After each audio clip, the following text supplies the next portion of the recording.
mats. We have just about 2 minutes to begin. Please settle down on your yoga mat. Make sure you have your Panchapatram, your Uddharani.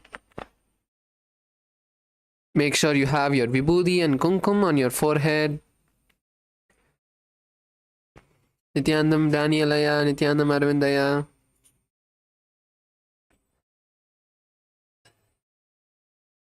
Nithyanandam LA female side. Let's all settle down.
Nithyanandam KAILASA Malaysia. Let's all settle down.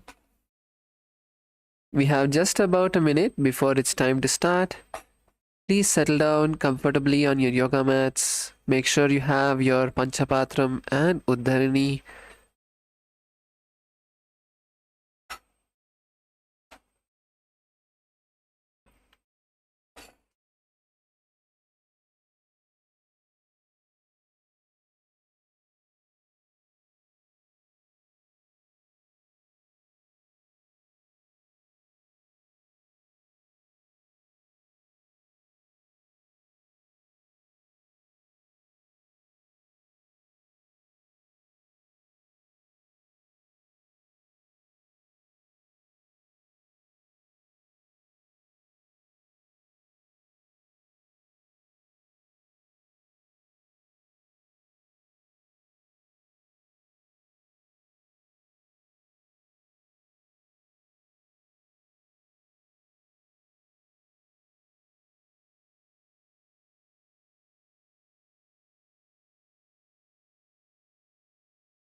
It's time for us to begin.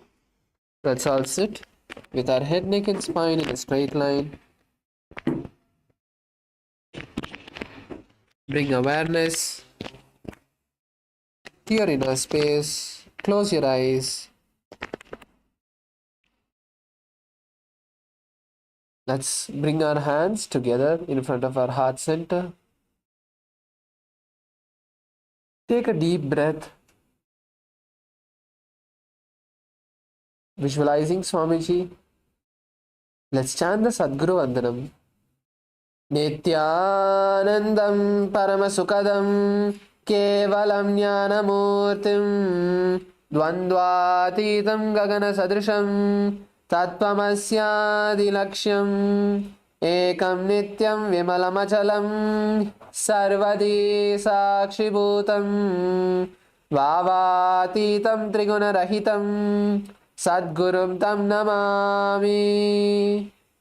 Next, we'll be chanting the Shiva Mula mantra Om Ham Haum Shivaya Namaha 11 times. Internally, all of you can follow along as we chant. Om Ham Haum Shivaya Namaha. Om Ham Haum Shivaya Namaha. Om Ham Haum Shivaya Namaha. Om Ham Haum Shivaya Namaha. Om Ham Om Shivaya Namaha. Om Ham Om Shivaya Namaha. Om Ham Om Shivaya Namaha. Om Ham Om Shivaya Namaha. Om Ham Om Shivaya Namaha. Om Ham Om Shivaya Namaha. Om Ham Om Shivaya Namaha. Slowly, please open your eyes and let's now enter into the Tattvachamanam, the ritualistic cleansing. Please bring your Panchapatram and an Uddharani in front of you.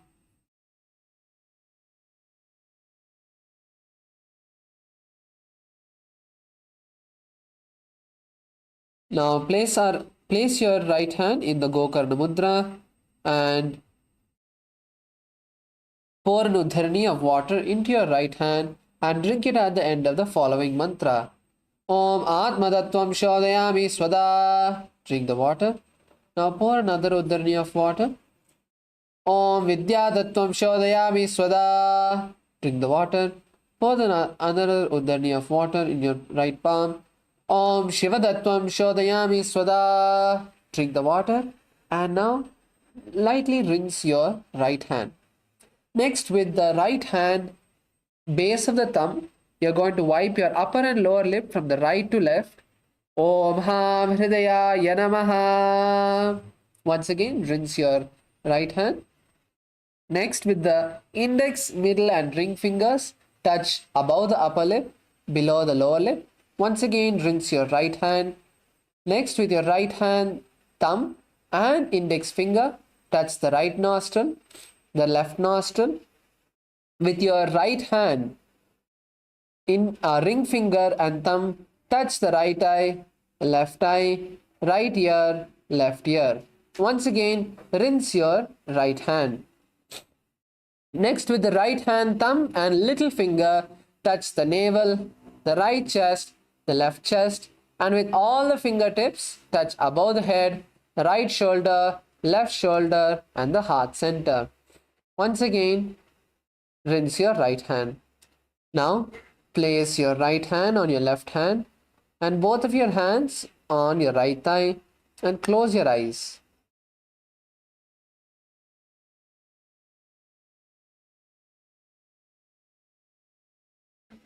Sit in a meditative space and visualize what you want to manifest today.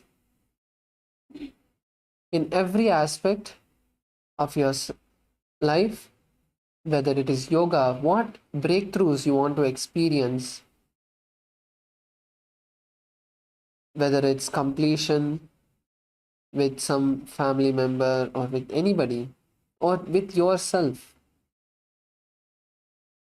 whether it is manifestation of wealth, health, relationships.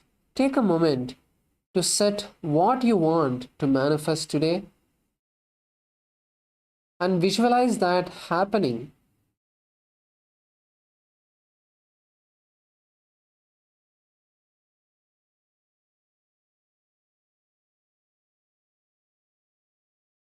Now, from this powerful space, we are going to be chanting the Sankalpa mantra and setting this declaration to the cosmos. Mamopata samasta duridakshaya dwara Bhagavat Shri Nithyananda Paramashiva Prityartam Shri Nithyanandeshwari Paramashiva Shakti Sameta Shri नित्यानंदेश्वर Paramshiva प्रीत्यर्थं च शुभे शोभने मुहूर्ते आद्य ब्राह्मणः द्वितीय परार्धे श्री श्वेतवराह कल्पे वैवस्वत मन्वन्तरे अष्टाविंशतितमे नित्ययुगे प्रथमे पादे जम्बूद्वीपे भारतवर्षे भरतखण्डे मेरोः दक्षिणे पार्श्वे शकाब्दे अस्मिन् वर्तमाने व्यवहारिके प्रभवादीनां षष्ट्याः संवत्सराणां मध्ये विश्वावसुनाम संवत्सरे उत्तरायणे लक्ष्मी वेंकटेश्वर ऋतौ मेषमासे शुक्लपक्षे अष्टम्यां शुभदितौ सोमवासरयुक्तायाम् आश्लेषा नक्षत्र वृद्धियोग भवकरण एवं गुणविशेषण विशिष्टायाम् अस्यां शुभदितौ श्री कैलासोन्नत द्वादशांत श्यामला पीठारूढ़ श्री मीनाक्षी सुंदरेश्वरा भिन्न स्वरूप परशिव बुद्ध रत्न कुमार गुरुमन्य तुल्यावतार श्री पार्वती स्तन्यमान लब्ध दिव्य ज्ञान विश्रुत सकल निगमागम सारभूत द्राविड वेद प्रवर्त्रे श्रीमत् परमशिव करुणा समधिगत मुक्तावय चतुरश्रया रगीयमान छत्र चावर श्री चिन्ह काहलादि समस्त बिरडावल्यलंकृत ज्ञान विज्ञान चक्रवर्ती सर्वजन संग सद्यो निर्वाण दीक्षा वयापवर्ग वर्ष विश्रान जीमूत परमत कलप केसरी शैव सिद्धांत स्थापनाचार्य श्री राजाधिराज पांड्य महाराज गुरु शमन शाक्यादि महांधकार निवारण ज्ञानवानो वीक्षणानर्हार ध्वजोच्छेदन पूर्वक श्रीमत् ऋषभध्वज स्थापक शैव समय कर्त्रे सर्वज्ञ पीठारूढ़ श्री जगद्गुरु श्री ज्ञान संबंध देशिक स्वामी वागीश सुंदर माणिक्य वाचक स्वामिना अवतार भूत श्री ज्ञान संबंध स्वामी पुनरुद्धृत श्यामला पीठ सर्वज्ञ पीठ तृणवद्युत्तर द्विशततम गुरु महासन्निधान अरुणगिरि योगीश्वर परंपरागत अरुणाचल सर्वज्ञ पीठ गुरु महासन्निधान कैलास परंपरागत कांची कैलास सर्वज्ञ पीठ त्रयस्त्रिंशदुत्तर द्विशततम गुरु महासन्निधान नित्योत्सव नित्य मंगल नित्य कल्याण नित्य रचित कैलास परंपरागत आदि कैलास नित्यानंद पीठ महासंस्थान महासिंहासन पीठ कर्त्रे साक्षात् श्री परमशिव समुद्भूत कैलास परंपरागत वैवस्वत मनुक्ष्वाकु हरिश्चंद्र भगीरथ श्रीरामचंद्र सूरसेन इत्यादि अनवच्छिन्न सार्वभौम चक्रवर्ती परंपरागत चतुष्षष्टि योगिनी मंडित चतुष्षष्टि संप्रदाय प्रवर्तक मनुधर्म शासन सूर्य वंश प्राप्त सर्वज्ञ पीठ सुरांगी साम्राज्य मूर्धाभिषिक्त चूड़ामणि साक्षात् श्री परमशिव समुद्भूत कपिल महागुरुपरुधृत महानिर्वाण पीठ अष्टोत्तर सहस्र श्री महामंडलेश्वर साक्षात् श्री परमशिव समुद्भूत श्री महागणपति समारंभ अनवच्छिन्न वेदानेश्वर गुरु परंपरा प्राप्त अटलपीठ अष्टोत्तर सहस्र श्री अटलपीठाधीश्वर धर्म मुक्ति स्वर्गपुर स्वर्णपीठ त्रयोविंश गुरु महासन्निधान कैलास परंपरागत आदिपीठ सर्वज्ञ पीठ जगद्गुरु श्री कैलास पुनरुद्धारक श्री कैलास परमाचार्य श्रीमत् परमहंस परिव्राजकाचार्य वर्य सच्चिदानंद प्रणव स्वरूप श्रोत्रिय ब्रह्मनिष्ठ श्रीमद् जगद्गुरु श्री भगवत श्री नित्यानंद परमशिव श्री ज्ञान संबंध देशिक परमाचार्य स्वामिनां प्रीत्यर्थं तेषां पादारविन्दयोः भक्ति सिद्ध्यर्थं गुरुकृपा कटाक्ष सिद्ध्यर्थं क्षेमस्थैर्य वीर्य विजय आयुरारोग्य ऐश्वर्याराम अभिवृद्ध्यर्थं धर्मार्थ काम मोक्ष दुर्विध फल पुरुषार्थ सिद्ध्यर्थं समस्त दुरितोपशान्त्यर्थं समस्त मंगलावाप्यर्थं भगवत् श्री नित्यानंद परमशिव प्रसादेन सकुटुम्बस्य ज्ञान वैराग्य जीवन मुक्ति प्राप्त्यर्थं पूर्ण आरोग्य युक्त दृढ़गात्र योगी शरीर सिद्ध्यर्थं परमशिव शक्ति आविष्करणार्थं नित्यानंद योगाभ्यासं करिष्ये. Now take an udharni of water and rinse your right hand. Om Apopasprisya.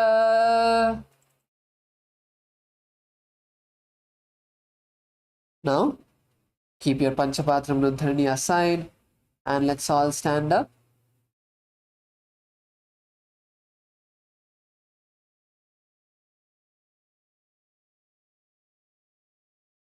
Stand up on your yoga mat.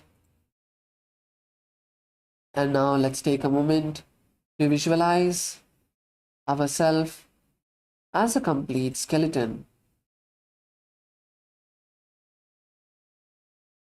No skin, no flesh, no identity at all. Completely visualize from each part of your body that there's only bones. Now let's slowly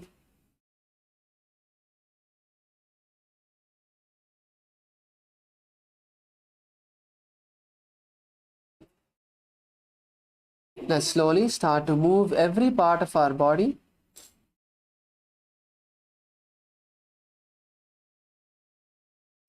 Start moving each part of your body, your fingers, your toes, your knees, your elbows, your hips, your shoulders. Let's move every part of our body, and once you start moving every part of your body, slowly intensify the speed at which you're moving your body.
Intensely move your body.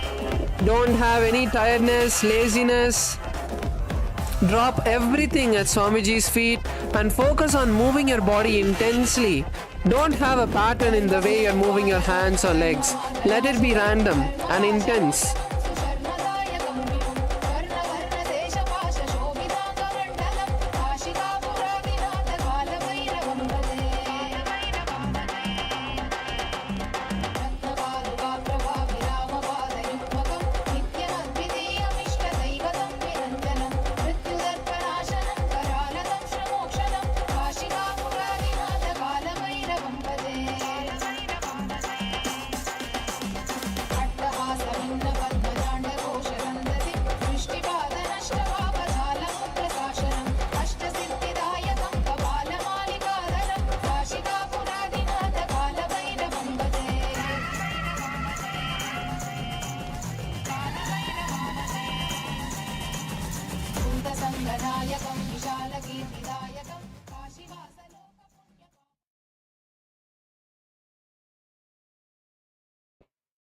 Now relax.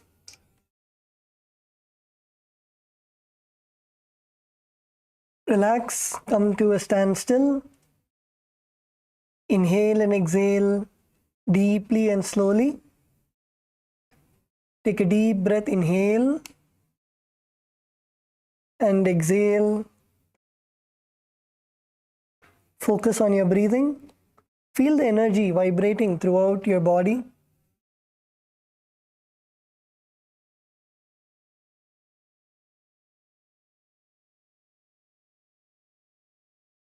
Feel your whole body vibrating with energy.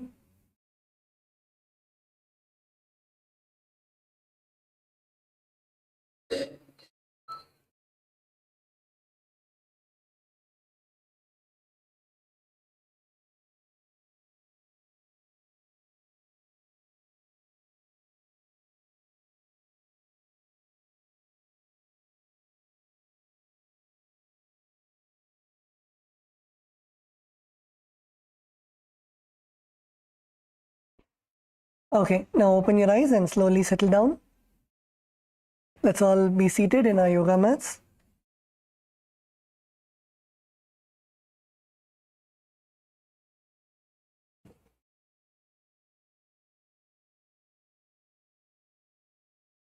Kailasa, Salem, please mute your microphone.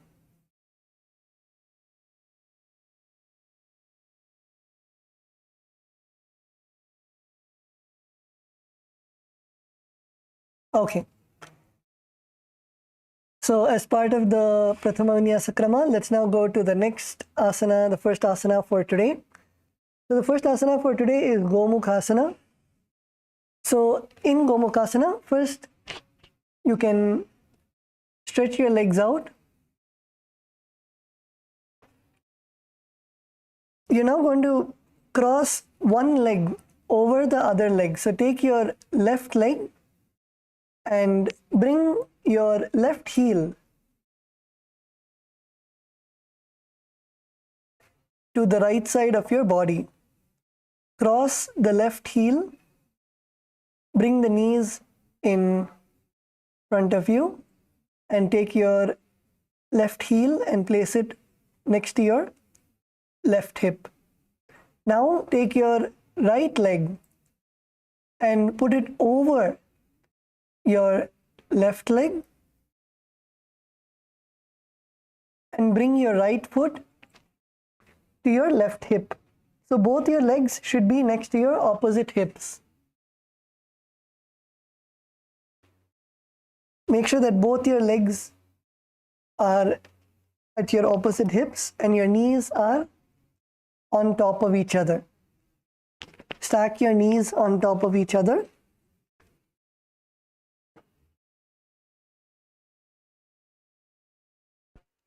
And now take your hands and place both your hands on top of your knees.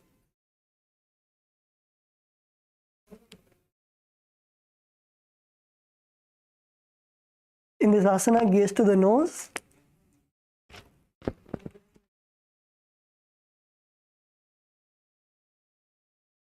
Visualize the face of a cow.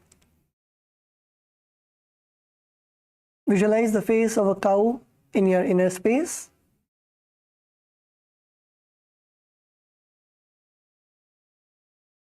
The pranayama that we'll be performing is the Shitkari pranayama. So Shitkari pranayama is bite your teeth together and suck in the air through the mouth with the hissing sound.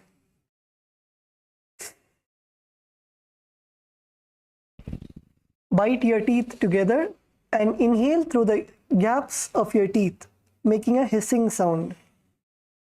And then when you exhale, exhale through your nostrils. Inhale, bite your teeth together and inhale through the gaps of your teeth, making a hissing sound. Hold your breath for as long as possible and then exhale through your nostrils.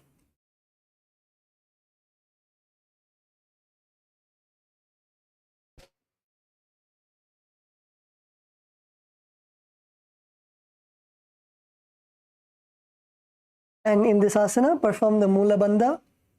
Mula Bandha is contracting your perineum.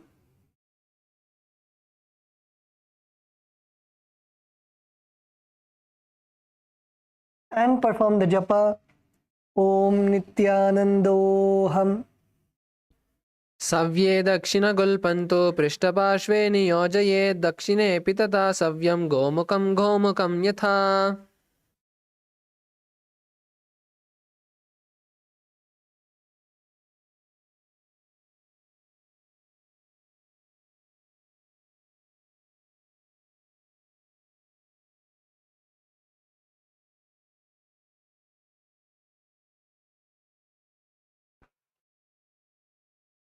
Okay, so let's now go to the next asana. The next asana is Anusuyasana.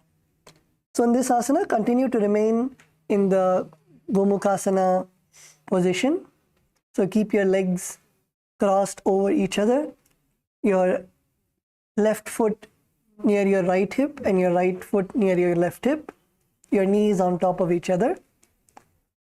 Now in this asana, you're going to perform the Prana Mudra. Prana Mudra is holding your index and middle finger out and your thumb pressing your ring finger and little finger down to your palm. So with your index and middle finger, hold your big toe on either side. Hold your big toe on either side. And in this asana, make sure that you're sitting straight. Don't sit with your back bent. Sit straight. And in this asana, we are going to perform the Uddiyana Bandha. Uddiyana Bandha is pulling your stomach in and up. So first exhale completely. And then pull your stomach in and up. Make a hollow under your rib cage.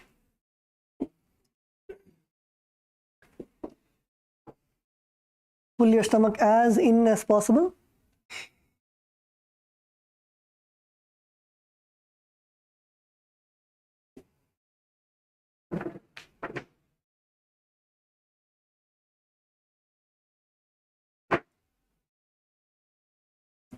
And perform the Sheetkari Kumbhaka also in this asana.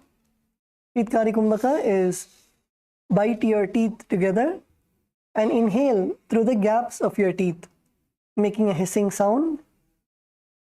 Inhale, hold your breath for as long as possible, and then exhale. Exhale through your nostrils. And perform the japa Om Nithyanandoham.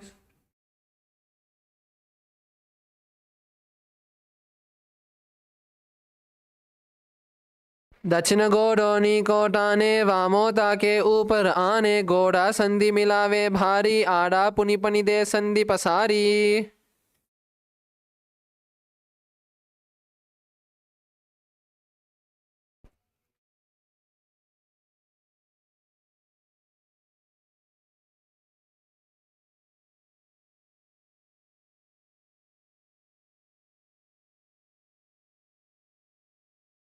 Okay.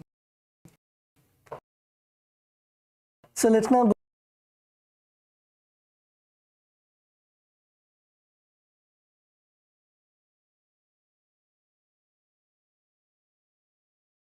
go to the next asana. The next asana is Anusuyasana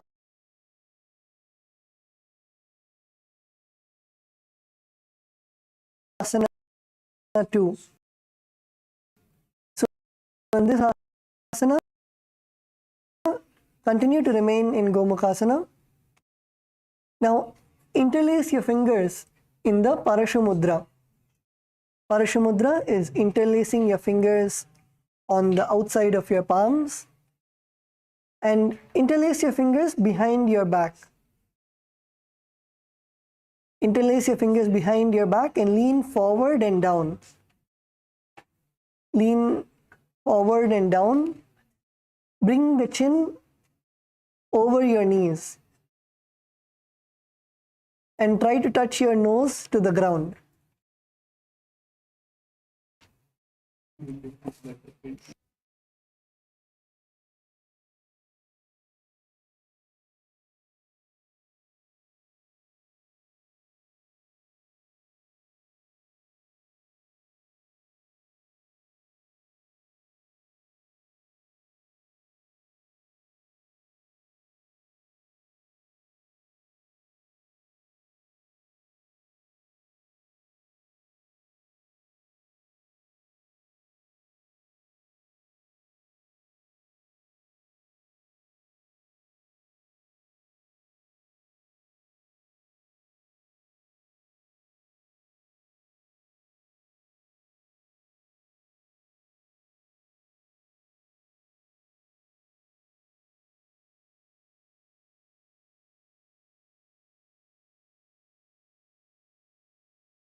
Kailasa LA, Daniel, do you need any help?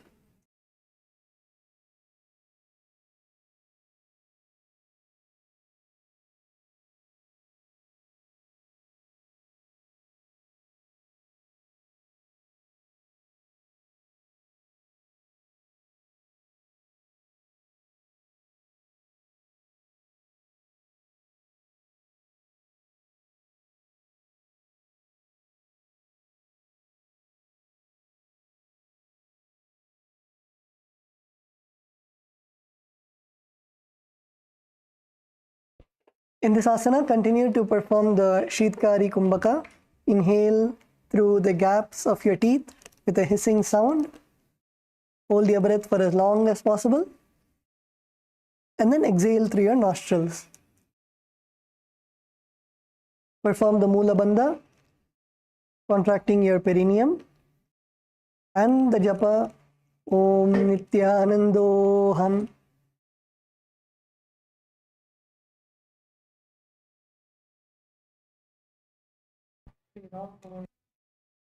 दक्षिण गोडो नीचोट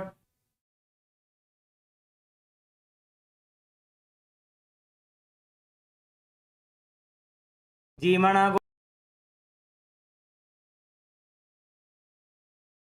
गोदा की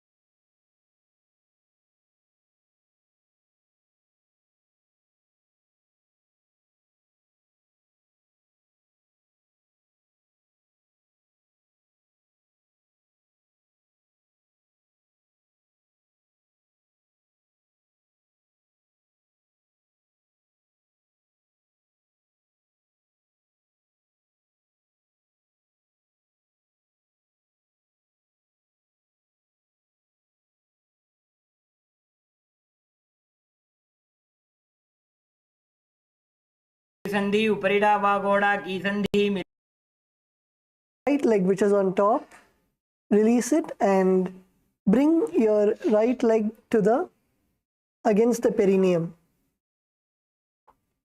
And keep your opposite foot on the ground. So keep your left foot, your left leg on the ground. And both your heels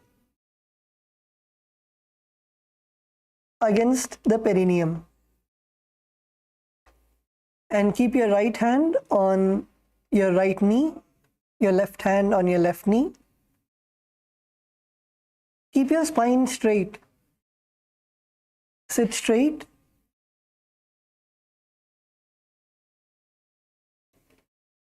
And gaze to the nose. This is Garudasana. Visualize yourself as Lord Garuda.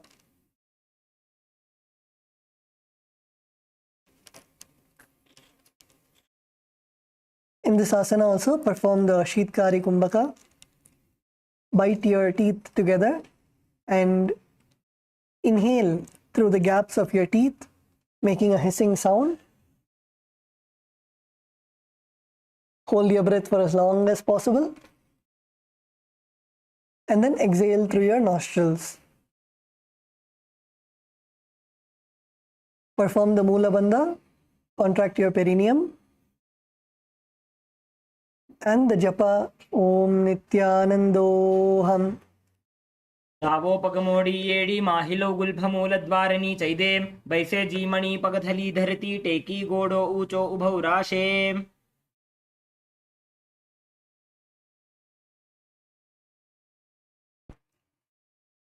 Okay. Now relax. Next, we are going to do the Naradasana. So from this Garudasana, your left heel, which is not raised, your left leg, which is not raised, you're going to sit on that leg. So you're going to bring your perineum forward and sit on the leg that is not raised. And your right leg, keep it in the same position.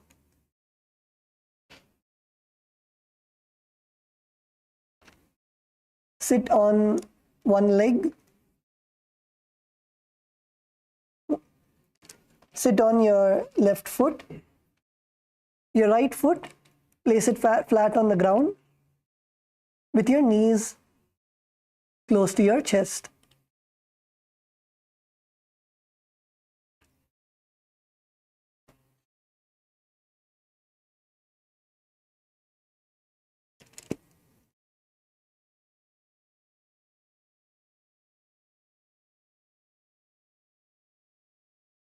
Okay, so now you're going to place your hands in Parashu Mudra and interlock your fingers behind your neck. Interlock your fingers behind your neck.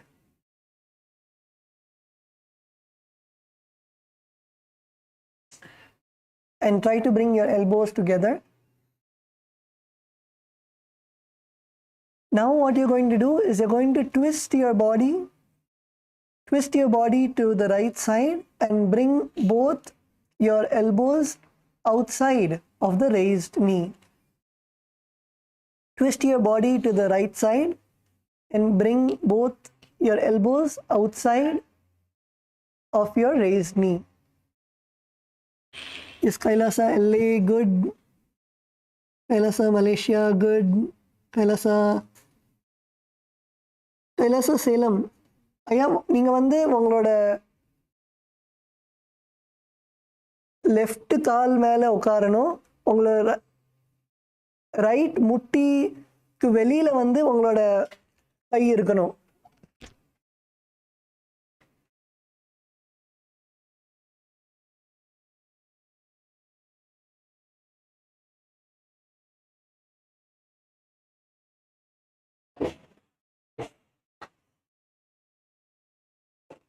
Okay, so in this asana, you're going to gaze to your third eye. Keep your gaze at the third eye and visualize yourself as Bhagavan Sage Narada. Visualize yourself as Sage Narada and perform the Sheetkari Kumbhaka. Continue to perform the Sheetkari Kumbhaka, that is, bite your teeth together and inhale.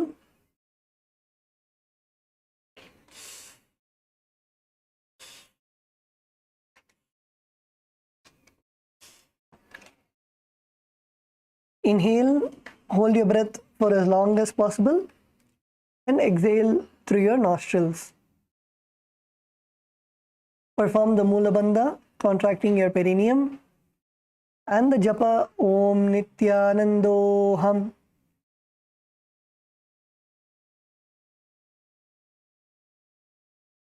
इष्टिजुवाम पगदली केरी भूपरिता ही लगावे फेरी गोड़ा सुधोफण है जोजी दछिपा शिति राशे सोई.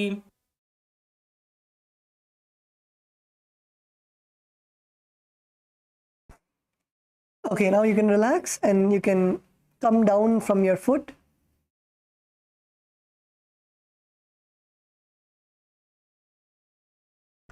Come down from your foot and now the leg on which you are sitting on. So the next asana is Matsya Pitakasana. So now you can sit on the ground and the leg on which you are sitting on, you can take that leg, your left foot, and place it on top of your right thigh.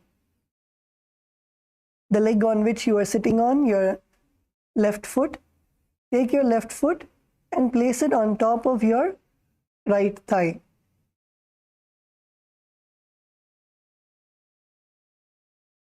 Okay, now what you're going to do is you're going to bring with your right hand, you're going to touch your right toes in the Prana Mudra. So make the Prana Mudra with your right hand. And you're going to touch your right foot's toes.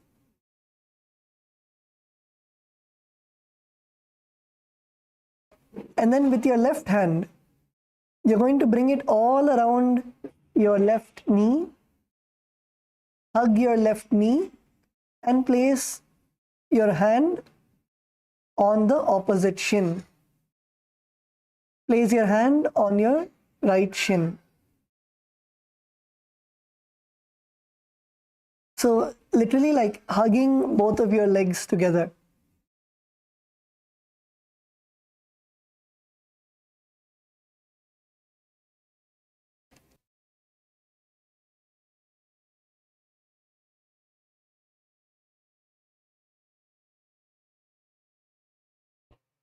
Yes, Kailasa, LA, Jaredaya is doing good. Jaredaya, Sadashivamaya is also doing good.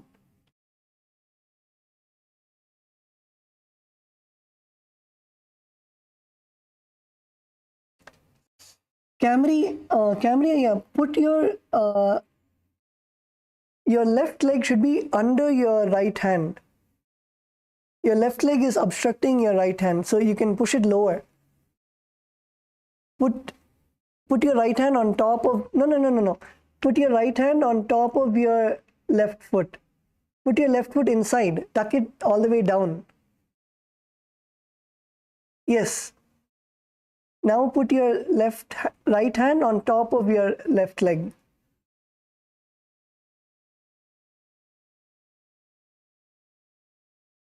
Yes, exactly.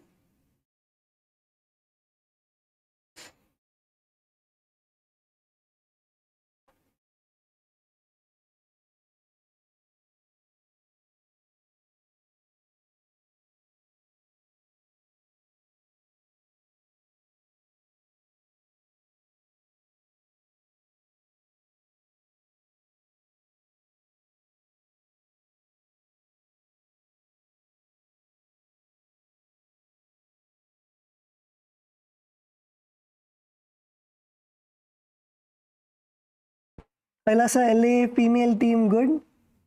Kailasa LA female team. Ma, in the first row, is that Ma Vamadeva?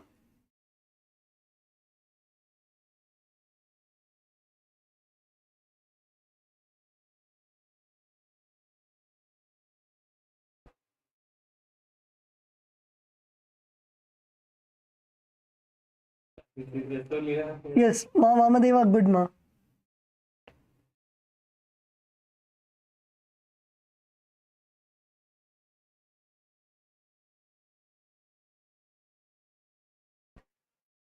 Kailasa Malaysia. Kailasa Malaysia, yes, good.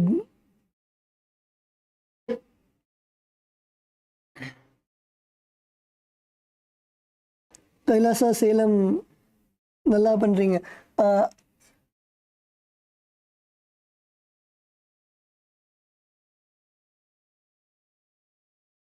ஐயா, first ரோல pink colour shirt போட்டிருக்கீங்க. ஐயா, உங்களோட கை வந்து வெளியில இருக்கணும். கால் 2 கால் வெளியில இருக்கணும். அப்படிதான். Okay.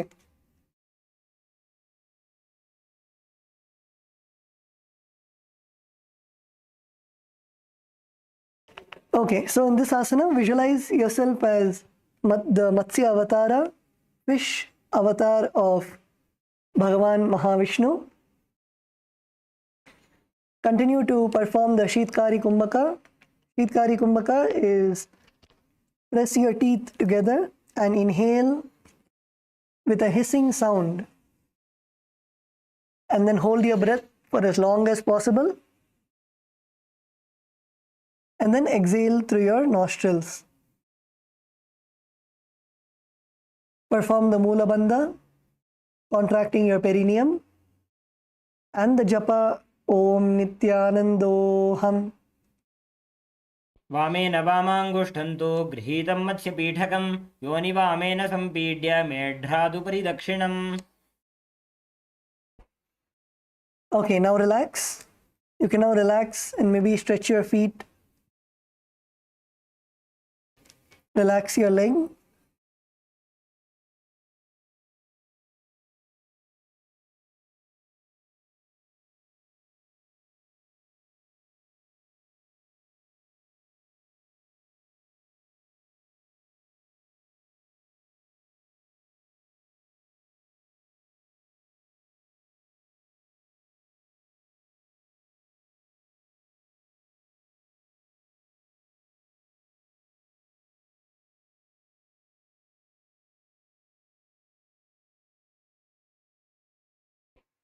Okay.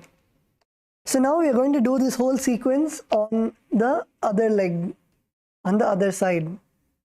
So this time first take your right foot to your left hips. So put your right knee on the ground and take your right foot and place it on your left hip. And then take your left leg and put it on top of your right leg.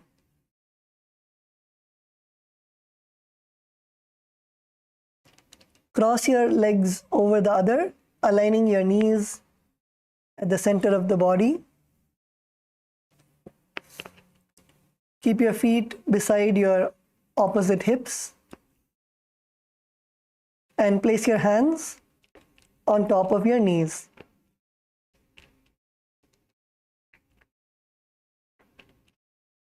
Gaze to the nose. Visualize the face of a cow.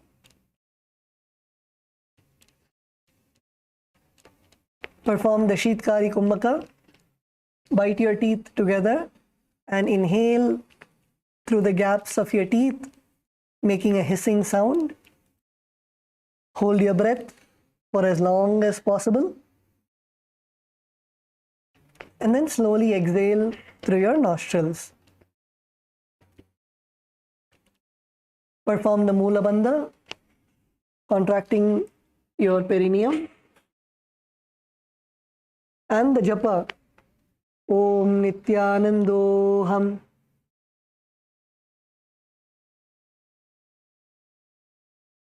सव्ये दक्षिणगुल्फं तु पृष्ठपार्श्वे नियोजयेत् दक्षिणेऽपि तथा सव्यं गोमुखं गोमुखं यथा.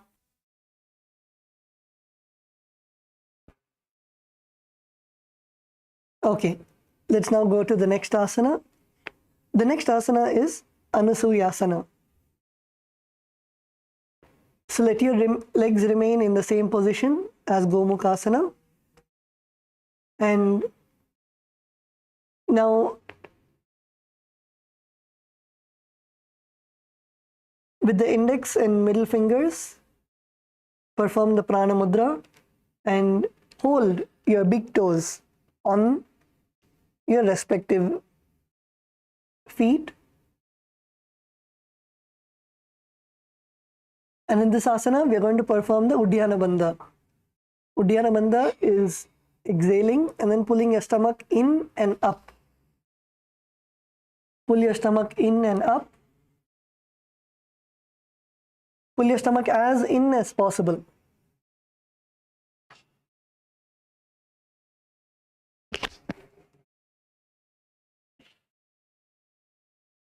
And perform the Shitkari Kumbhaka. Shitkari Kumbhaka is bite your teeth together and inhale through the gaps of your teeth, making a hissing sound. Hold your breath for as long as possible. And then exhale through your nostrils. And perform the japa Om Nithyanandoham. दक्षिण गोड़ों नीचो ठाने वावों ताके ऊपर आने गोड़ा संधि मिलावे भारी आड़ा पद पुनिदे संधि पसारी.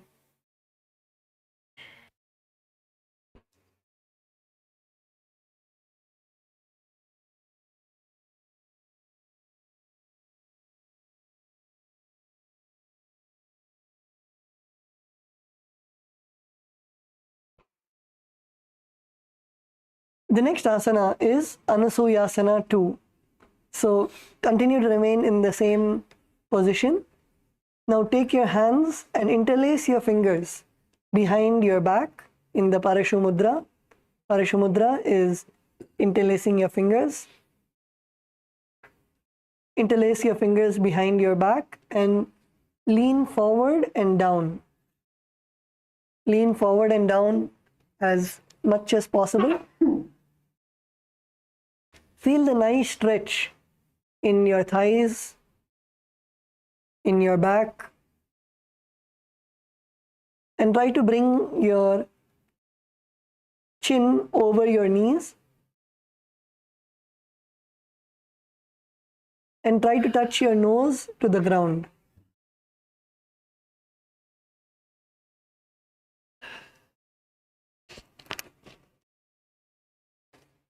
Bring your chin over your knees.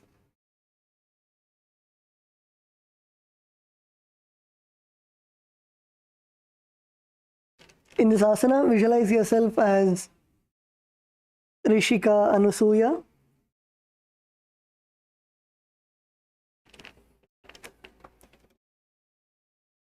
Gaze to the nose. Perform the Shitkari Kumbhaka.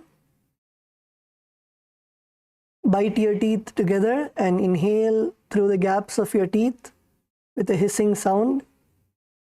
Hold your breath for as long as possible. And then slowly exhale through your nostrils. Perform the Mula Bandha. Contract your perineum. And the japa Om Nithyanandoham. जीमणा गोदा की संधि उपरिडा वा गोड़ा की संधि मिलाई राशे गोड़ा स्यूले पगथल्यालो आड़वाई सुधा राशे हाथस्य उपका का अंगूठा पकड़े अथवा दो हाथ पाछा ने करे काकसी करे मूलद्वार पाछे काकसी राशे नासिका धरती लगावे दृष्टि नासा अग्र आसन को गुण यहु आसन मास दोई करी साधे तो कांचन में देह दोई.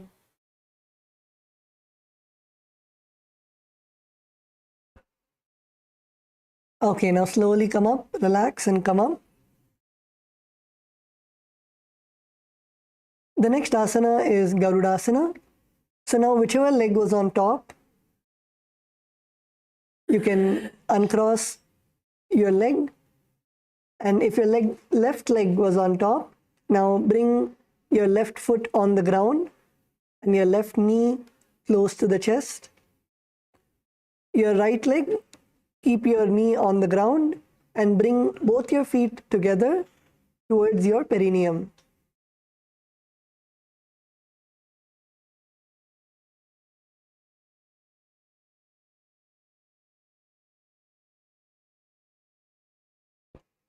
Now sit straight, keep your spine straight and your hands on the respective knees. Gaze to the nose. Visualize yourself as Lord Garuda. Lord Garuda is the Vahana of Bhagavan Mahavishnu. He is the vehicle. He is the eagle.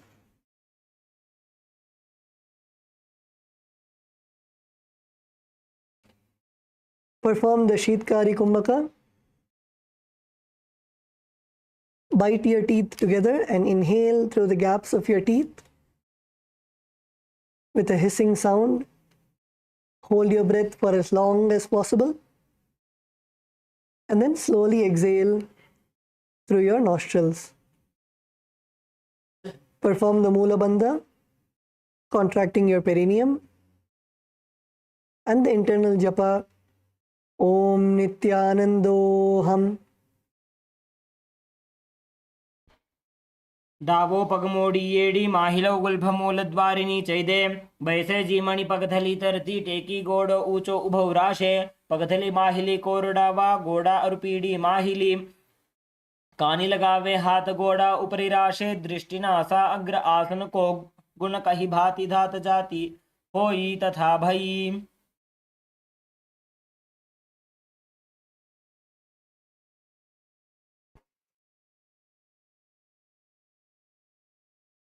Okay, now relax. The next asana is Naradasana. So now, whichever leg is not raised, your right leg, you're going to sit on your right foot. So bring your right foot under your perineum and sit on your right foot. Your left foot can remain on the ground with your knees close to your chest. Let your left foot remain on the ground with your knees close to your chest and sit on your right foot.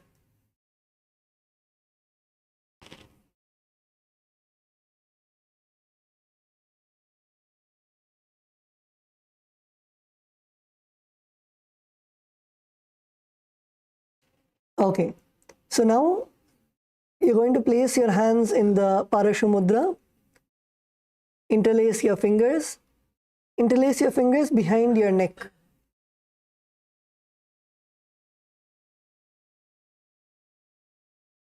Interlace your fingers behind your neck, and now twist your body and place your elbows outside of your raised knee.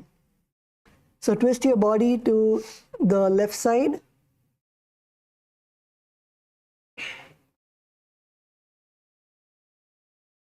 And place your elbows outside of your left knee. KAILASA LA, good. KAILASA Malaysia, good.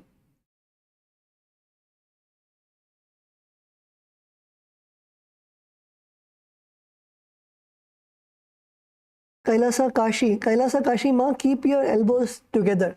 Try to keep your elbows together. Ma Aishwarya, good.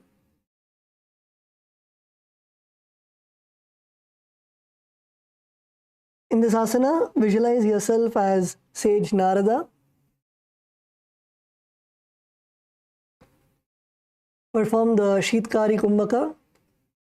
So continue to bite your teeth and inhale through the gaps of your teeth with a hissing sound. Hold your breath for as long as possible.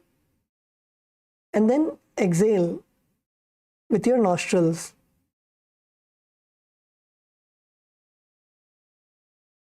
Perform the Mula Bandha, contracting your perineum, and the japa Om Nithyanandoham. इष्टिजो वाम पगधली केरी भूपरिता ही लगा वे फेरी गोड़ा सुधो फणो है जोजी दछि पाश तेरा शेषोई युहर वाम पगधली जानो दछि पगधली ता परिठानो उभय जोड़ी समता करिदाशे दक्षिण गोड़ा उभौ राशे.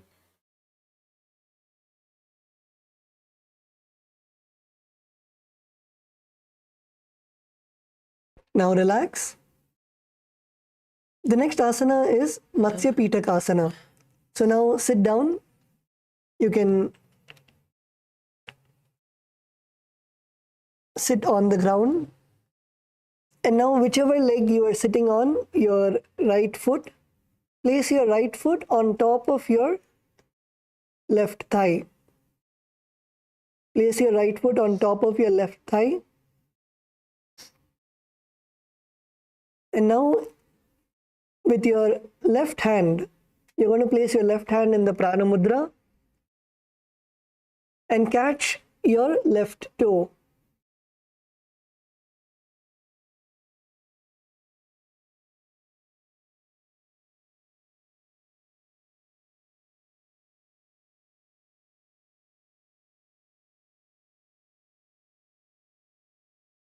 And then with your right hand, you're going to hug your right leg and place your right hand on your left shin.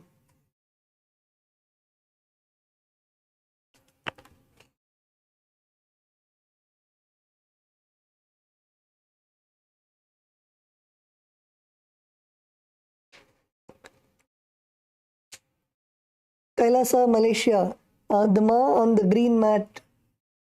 Ma, your hands should come around your legs. Both your hands should be around your legs. So place your right hand outside your right leg. Yes.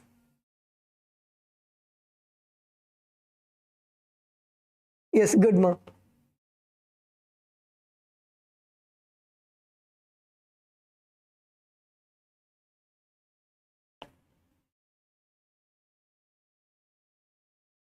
KAILASA LA, male team good, female team good. KAILASA Salem, நல்லா பண்றீங்க. Okay, so in this asana, visualize yourself as the Matsya Avatara, the fish avatar of Bhagavan Mahavishnu. Continue to perform the Sheetkari Kumbhaka. bite your teeth together and inhale through the gaps of your teeth with a hissing sound, and hold your breath for as long as possible, and then exhale through your nostrils. Perform the Mula Bandha, contracting your perineum, and the japa Om Nithyanandoham. वामेन वामाङ्गुष्ठन्तु गृहीतं मत्स्यपीठकं योनिवामेन सम्पीड्य मेढ्रादुपरि दक्षिणम्.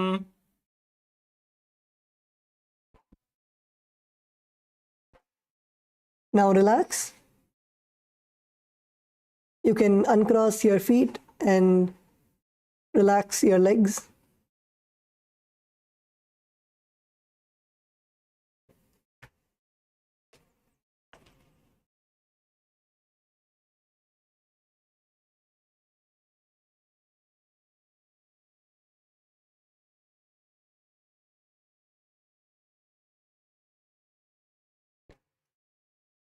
Okay, so the next asana is Matsyendrasana. So now, first bend your left foot, bend your left leg and bring your left foot on the ground, and bring your left leg close, left knee close to your chest. And now take your right leg and you're going to place your right foot on top of your left leg.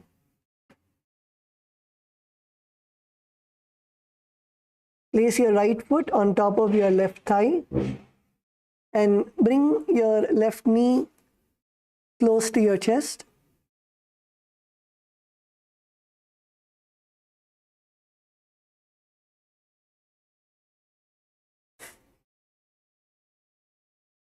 Now what you're going to do is you're going to twist your body, twist your whole body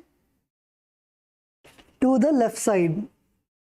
Twist your whole body to the left side and try to bring your right elbow outside of your left knee.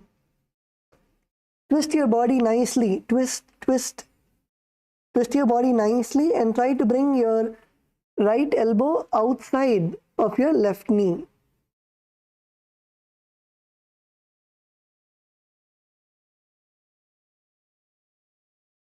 Is KAILASA LA male team? Jared Aya, good.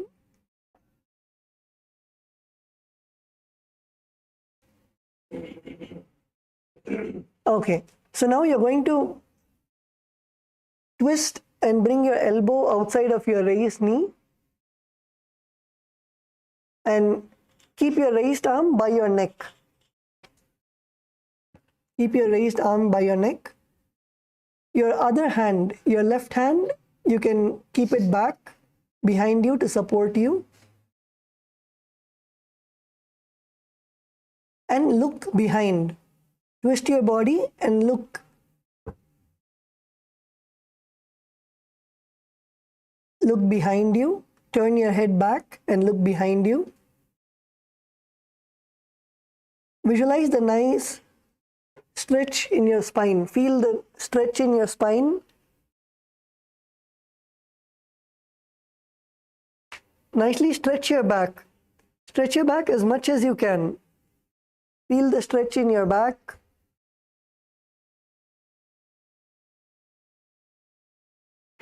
Release any tension which is there in your back, in your lower back.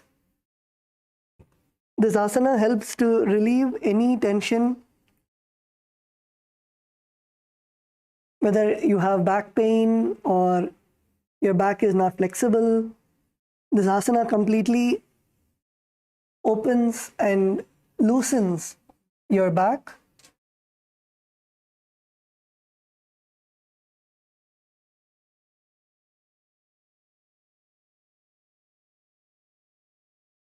Visualize yourself as Matsyendranatha, one of the great sages and the master of Hatha Yoga.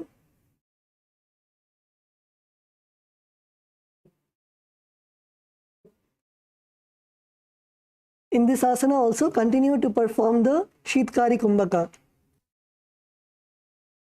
Shitkari Kumbhaka is bite your teeth together and inhale through the gaps of your teeth, making a hissing sound. Hold your breath for as long as possible. And then exhale through your nostrils.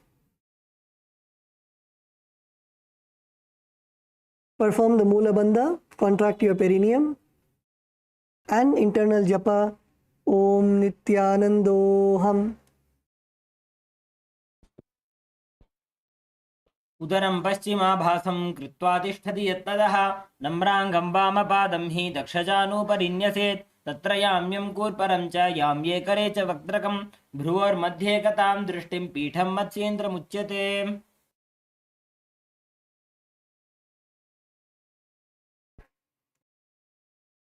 Okay.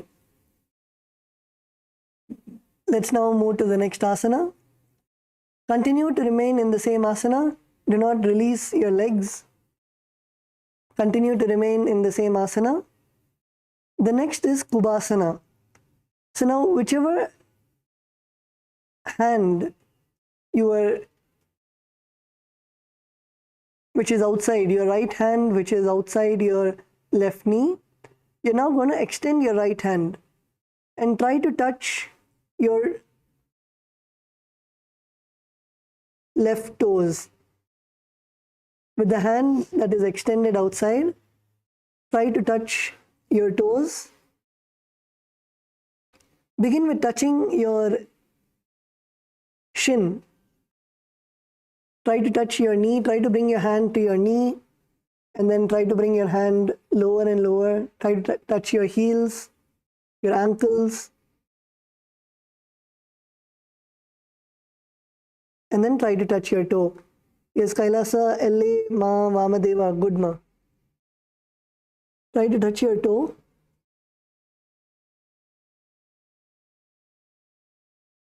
Kailasa, Salem. உங்களோட கை வந்து உங்களோட கால் வெளியில இருக்கணும்.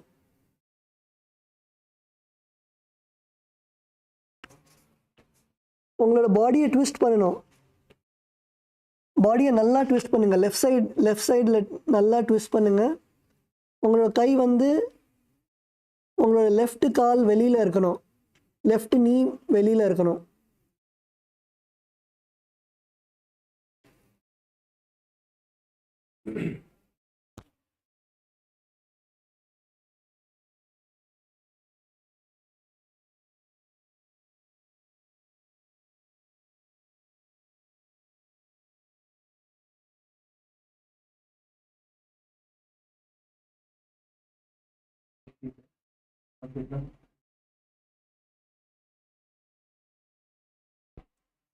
Kailasa, Salem, Shwetama, are you there?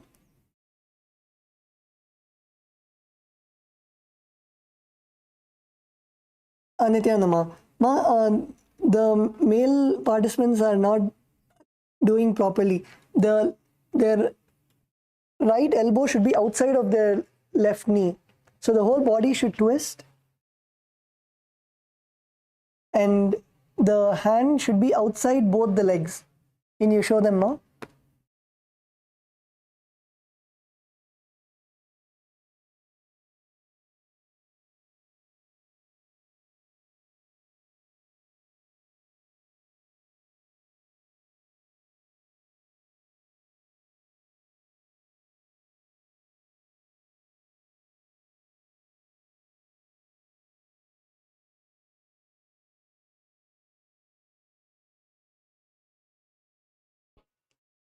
Okay, so now you're going to keep one hand which is touching your feet, the other hand which was behind, which is supporting your body, you're going to raise that hand and touch your ears.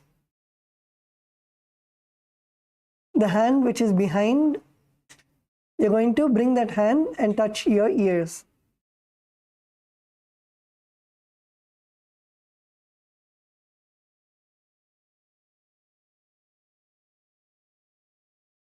Yes, Kailasa, Malaysia, Is Kailasa Malaysia good?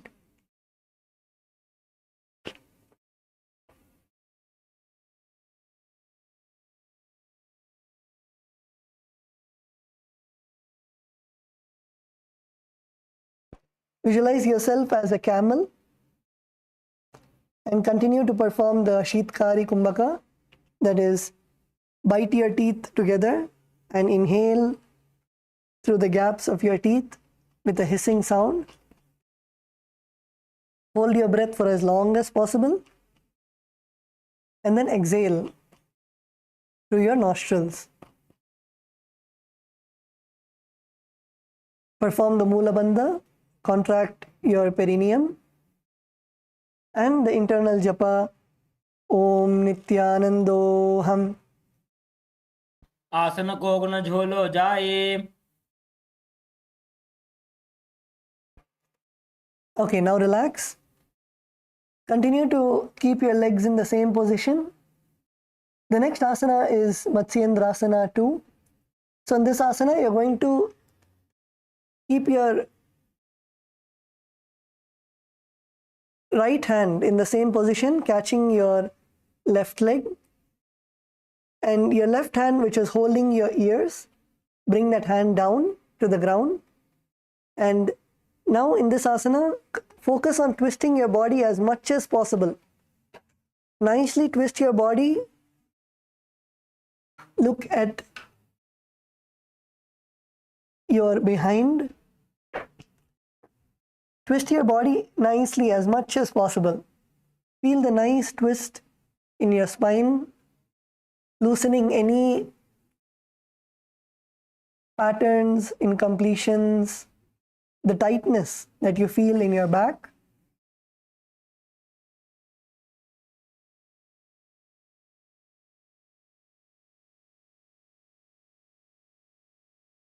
Your other hand should be extended behind you, and twist your body as much as possible. Kailasa LA, good. Kailasa Malaysia, good.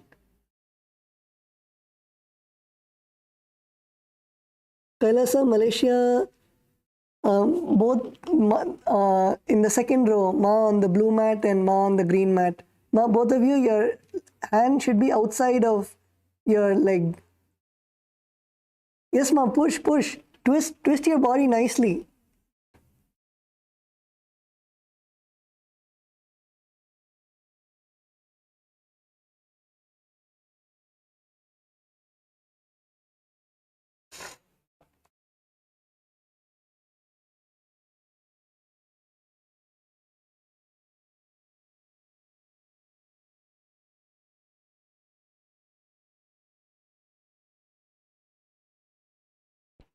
Kailasa Malaysia male team, perfect. Kailasa LA, good. Kailasa Salem, நல்லா பண்றீங்க. Okay, so in this asana, visualize Matsyendranatha, the sage and master of Hatha Yoga. Continue to perform the Sheetkari Kumbhaka. Bite your teeth together and inhale through the gaps of your teeth. Hold your breath as long as possible. And then exhale through your nostrils. Perform the Mula Bandha, contracting your perineum, and the japa Om Nithyanandoham.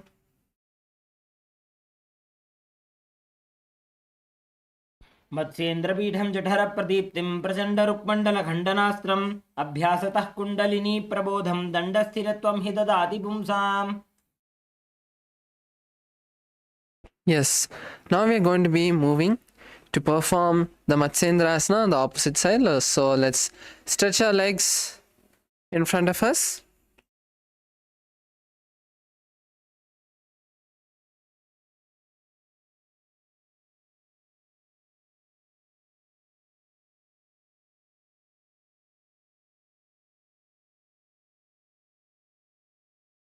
Yes, so now that we have stretched our legs, let's now bend the left leg this time.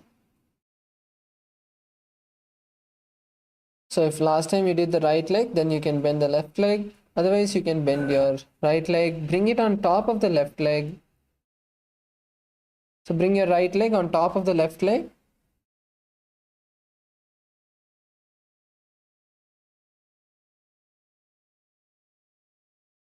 And now we are going to turn towards the right.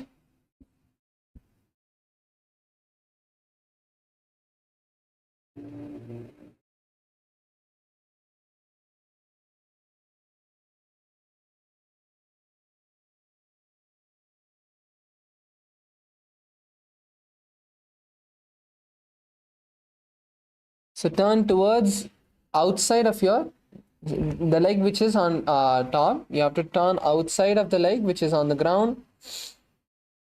And now raise the right left hand towards your ears.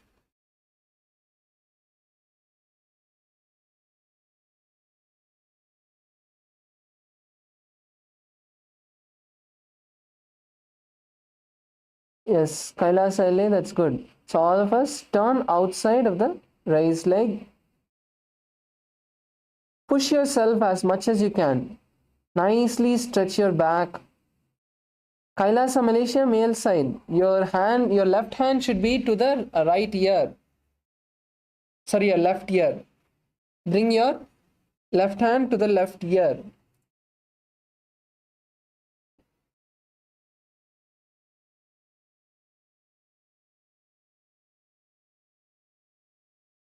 So in this asana, we are going to be visualizing the great sage of Matsyendranatha. Continue to perform the Sitkari Kumbhaka. Inhale through your clenched teeth and exhale through the nostrils.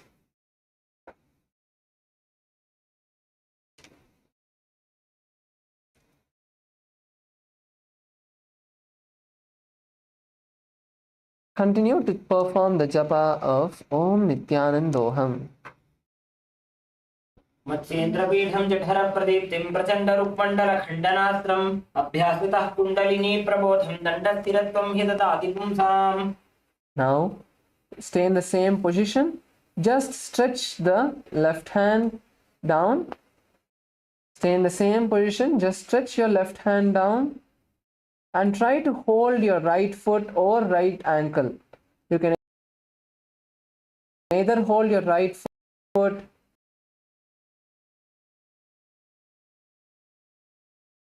or your right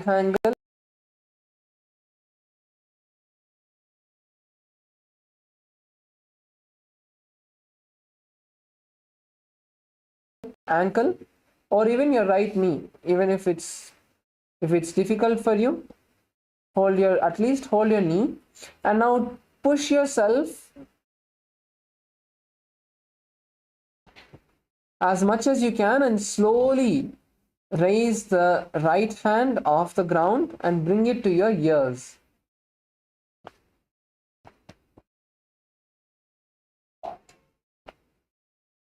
So the more you twist, it will be easier for you to balance.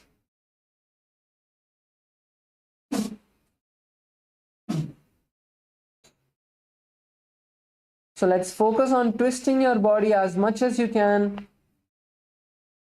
Yes, Aishwaryama, that's good. Kailasa, Malaysia, that's good.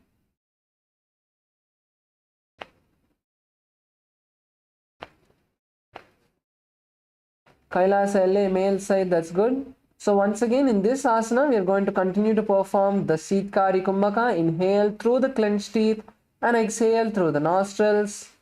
Visualize a camel in your inner space and chant the japa Om Nithyanandoham. आसन गोगुण झोलो जाए. Let's stay in the same position. Don't relax. Just stay in the same position.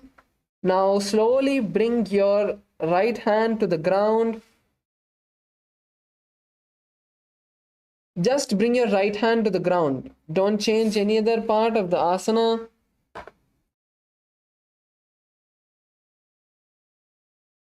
And now, once again, focus on twisting your body as much as you can.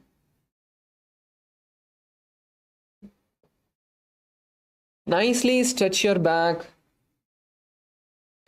as much as you can.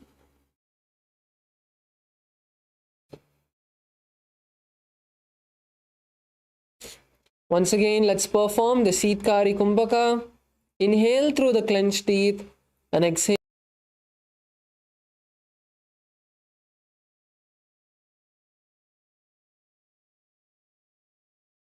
And visualize the great sage Matsyendranatha in your inner space. Chant the japa Om Nithyanandoham.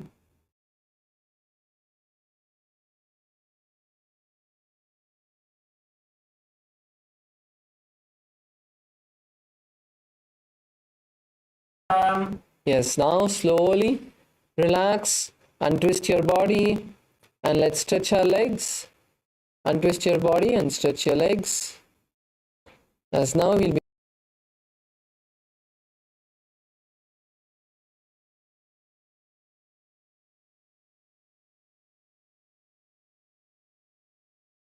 knees and your feet. So yes, now we'll be moving into Padmasana. So in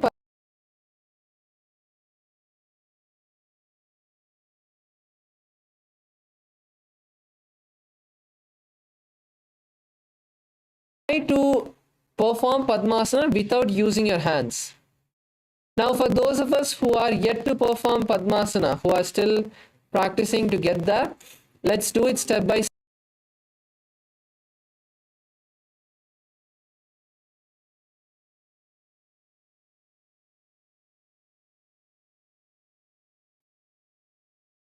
So bend either one knee and now bring the other leg as slowly and bring it to the knee.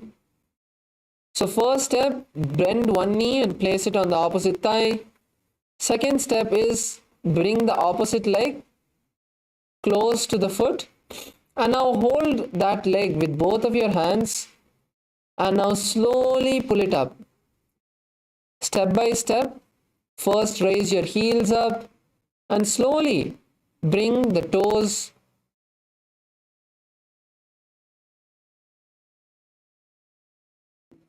slowly bring it on top. Yes, that's good. So in Padmasana, visualize Paramashiva in your inner space.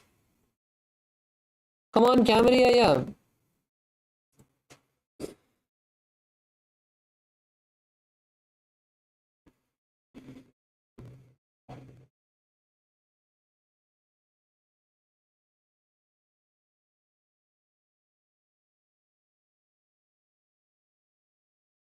Camera, first you can focus on getting into Ardha Padmasana maybe.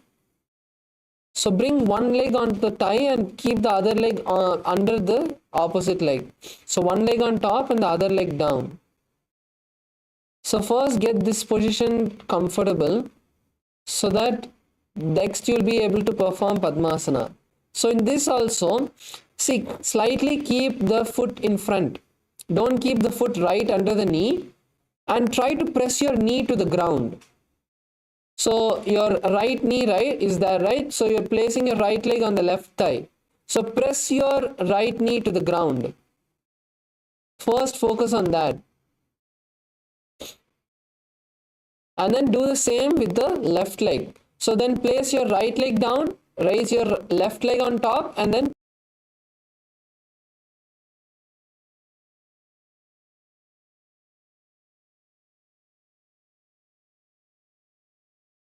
let's visualize Lord Paramashiva in our inner space. And now we are going to be performing a new Kumbhaka, which is the Sitali Kumbhaka. So Shitali Kumbhaka,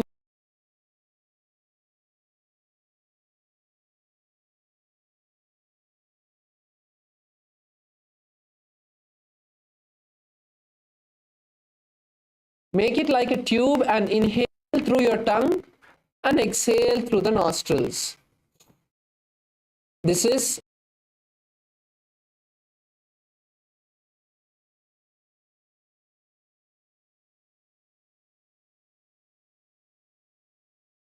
Shivoham.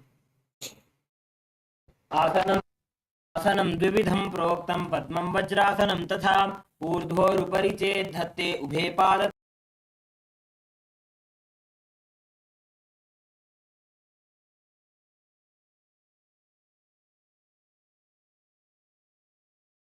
to Padmasana 2. Continue to stay in Padmasana. Now cross your hands in front of you and hold on to the respective foot.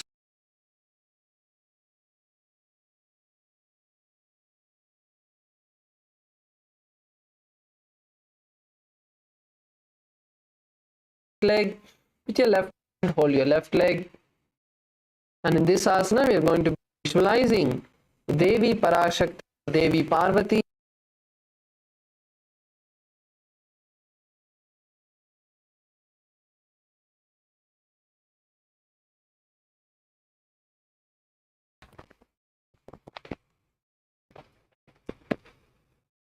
Exhale through the nostrils. Chant the japa Om Nithyananda Shivoham.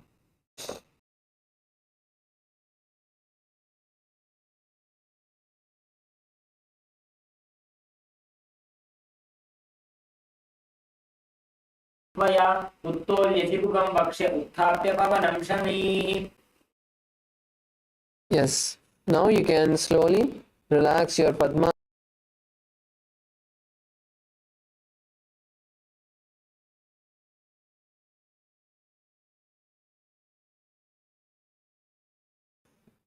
Stretch our, keeping our legs stretched. So we can perform Kukutasana in two ways. We'll first show you one variation of how to get into Kukutasana. So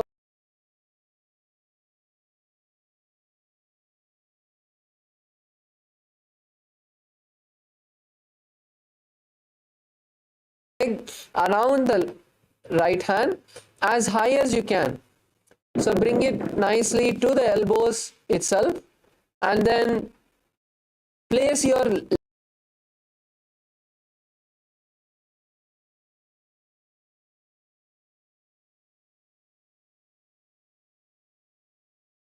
asana. Then this will be easier for you to perform Kukutasana. Otherwise, you can also perform Padmasana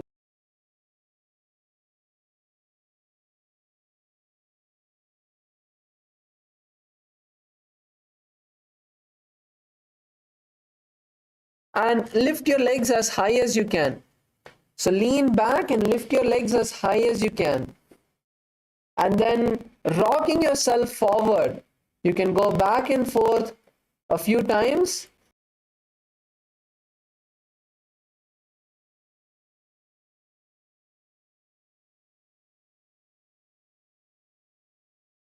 Sure that your knees are as high as possible. At least bring your knees to your elbow level.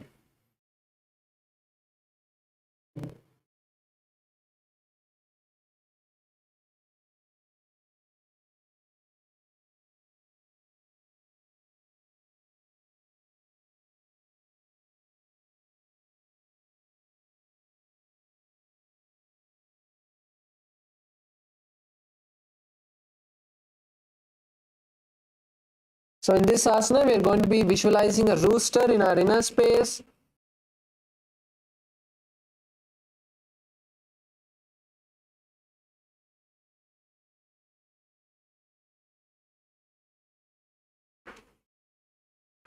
Through your nostrils and chant the japa Om Nithyananda Shivoham. उत्तानौ चरणौ कृत्वा ऊरुसंस्थौ प्रयत्नतः ऊरुमध्ये तथा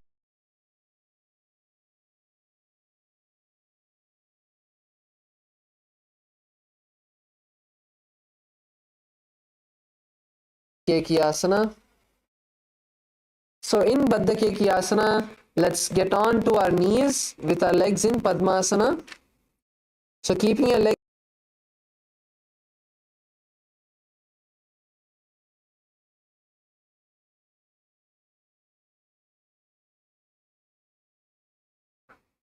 So now from this position, we are going to be balancing on our hands, raising our legs and head off the ground.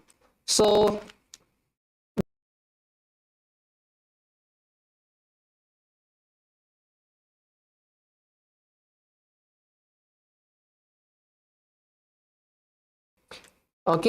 now turn your hand backward So once you get into Padmasana, turn your hands backward and your legs, so your knees should be under your hips, your hands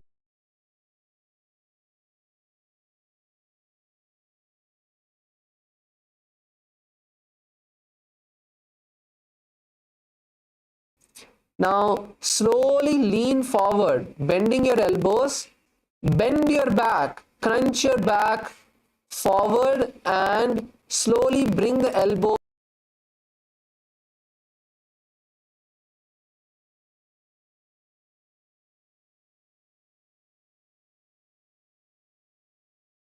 you're going to lift your head and legs off the ground.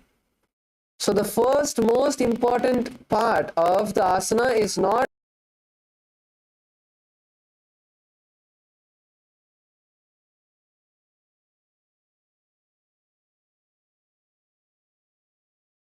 you will be able to lift your body off the ground.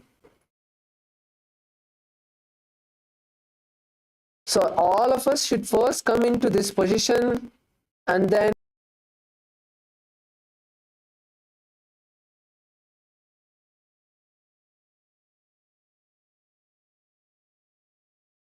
to the side.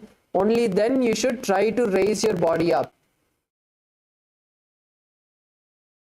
So in Baddha Asana, we are going to be visualizing Swamiji in our inner space and chant the japa Om Nithyananda Shivoham. धरामवष्टभ्यकरद्वयेन तत्पूर्वपरिस्थापितानाभिपार्श्वः उच्चासनोदण्डवदुत्थितः खेमा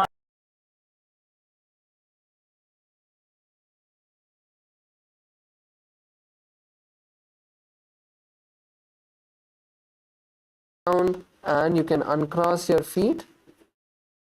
Next, we are going to be trying Mayurasana. So in Mayurasana, we are going to be once again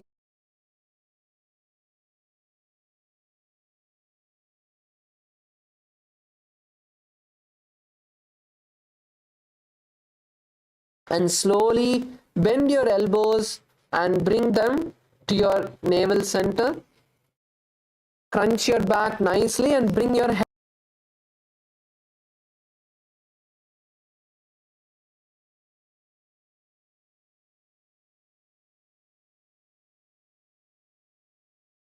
and then slowly try to raise your legs off the ground.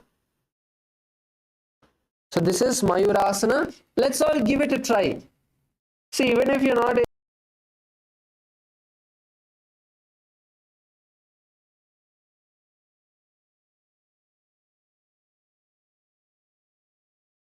if you come into that position, doing Mayurasana will become very easy.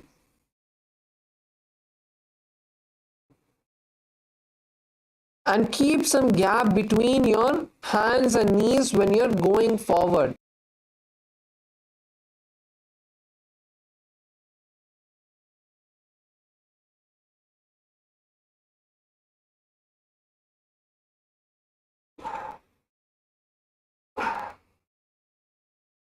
Let's all give it a try.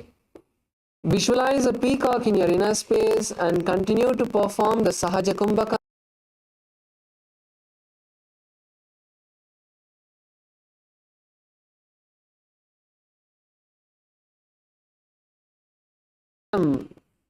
நிறைய பேர் பண்றீங்க.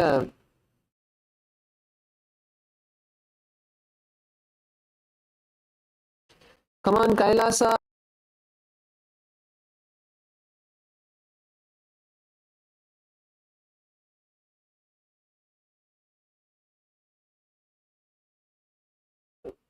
Slowly, Aya, your leg should not go all the way up. Your body should be in one straight line. Your leg should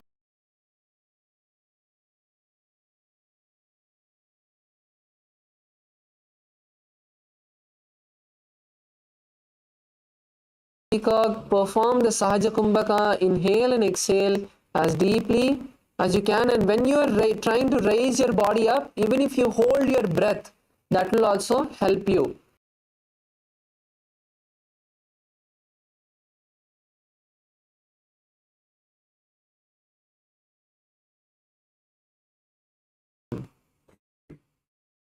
अथ वक्षे महादेव मयूरासनमुत्तमं भूमौ निपात्य हस्तौ तौ कूर्परोपरिदेहकम्. Yes, slowly relax onto the mat. Lower your stomach onto the mat. As we now enter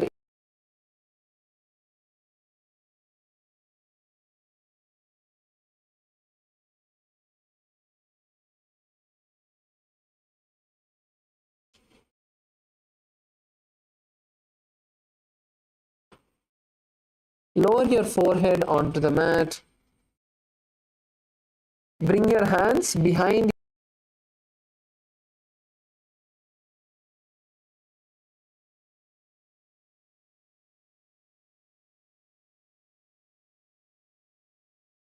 and keep the toes pointed sideways.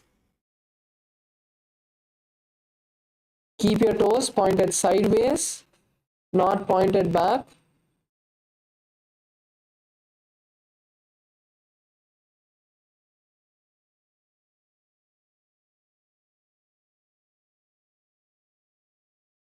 Continue to perform the Sahaja Kumbhaka. Inhale and exhale as deeply as you can and chant the japa Om Nithyananda Mahas.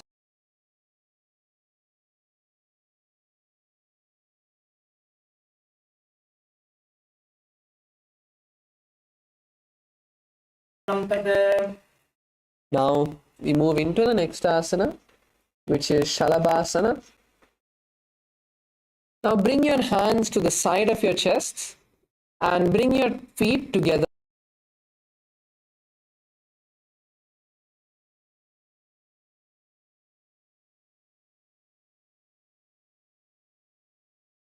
Knees, your thighs off the ground. So your complete leg is off the ground. Your forehead can be on the ground. This is Shalabhasana.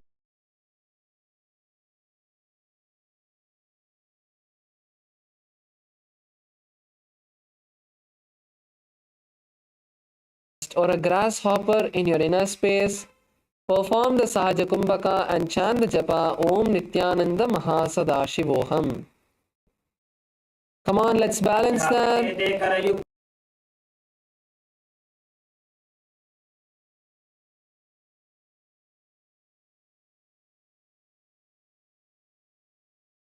Now we enter into the next asana, which is Ushtrasana. Now bend your knees. Bend your knees and hold your legs and slowly, gently press them down. So holding your toes, gently press your feet to the ground. Try to touch the feet. Try to touch your heels to the ground. So bring your legs to the side. So your legs should be towards the side. Don't bring your legs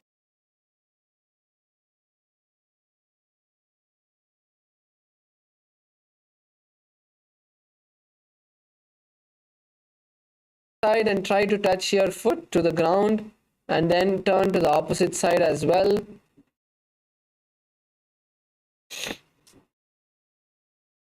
So in this asana, we are going to visualize a camel in our inner space and perform the Sahaja Kumbhaka. Inhaling and exhaling through our nostrils, chant the japa Om Nithyananda Shivoham. अध्यादशेते पदयुग्मव्यस्तं पृष्ठे निधायापि धृतं धराभ्याम् आकुञ्चयेत् सम्यक् उदरास्य गाढम् उष्ट्रं च पीठं योगिनो वदन्ति.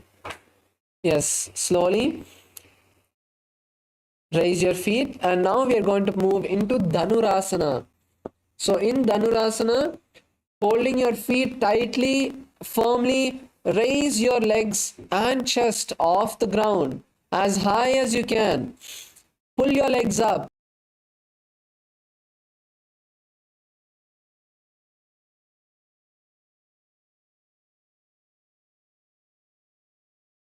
As you can. Visualize a bow in your inner space. Inhale and exhale as deeply as you can in Sahaja Kumbhaka and chant the japa Om Nithyananda.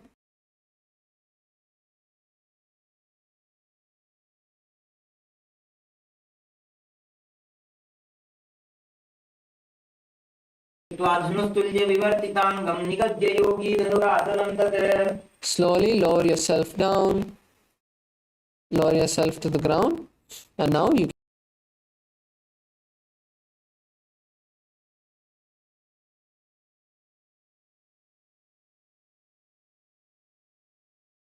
inner space. Continue to breathe in and breathe out as deeply as you can in Sahaja Kumbhaka. And now the new japa, we are changing, we are moving.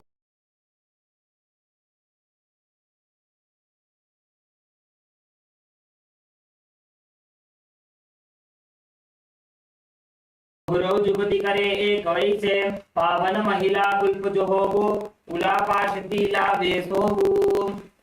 Yes, now we are moving into the next asana. So the next two asanas are going.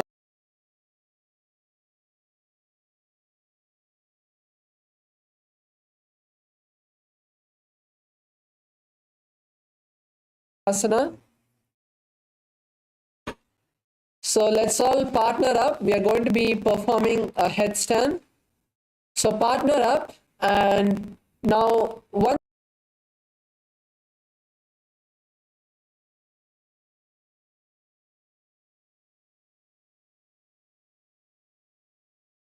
You have to place your elbows on the ground. Place both of your elbows on the ground, your forearms on the ground, and hold your opposite elbows.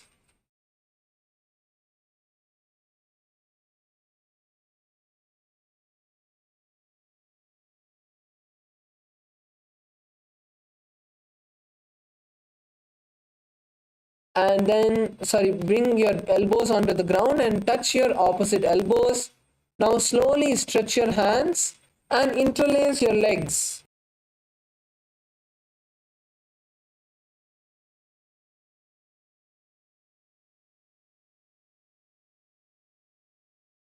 Of your fingers.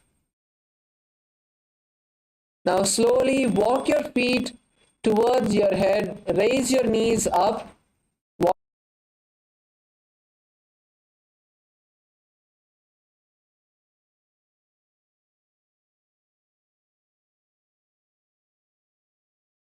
Behind, so if you're helping the other person to do, one hand behind the person, other hand you can hold the leg.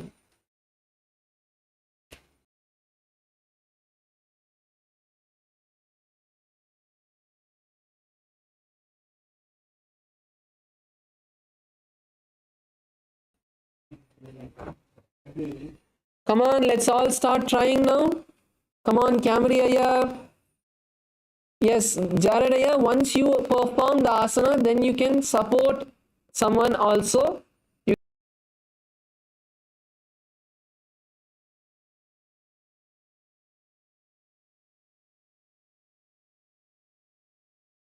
Then you can go ahead and support others.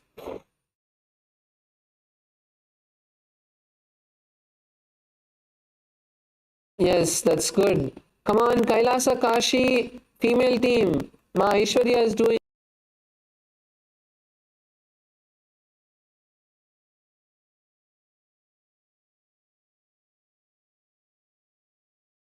Anyone to support you, you can take the support of the wall. Yes, good. Kailasa, Malaysia, that's good. Come on, LA male team.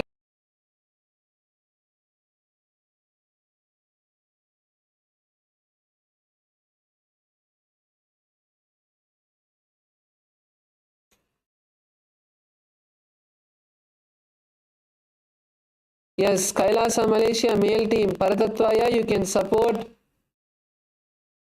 the others to do the asana.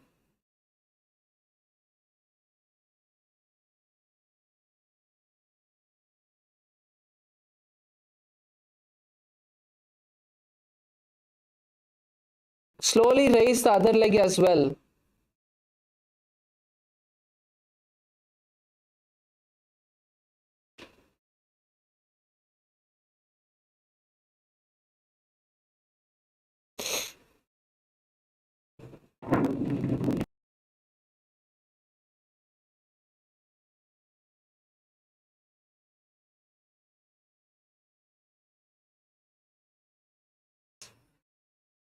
Perform the Sahaja Kumbhaka.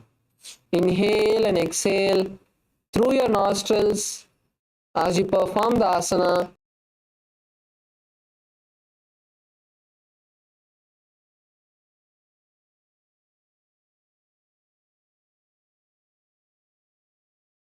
जाने दोई पिष्टि अंगुरिया की पुन जानो ए सब लेभु ऊपर ठानो विपरीतं मंडलं च द्विधैव विदितं हिनः दण्डासनं द्विधा प्रोक्तं विपरीतोपवेशने. Yes, slowly lower your legs down. Let's all come into a seated position.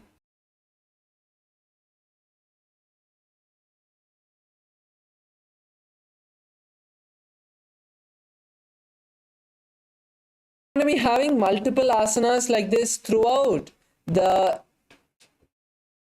508 asanas, which is the Pratama, Dvitiya and Tritiya Vinyasa Krama. So if you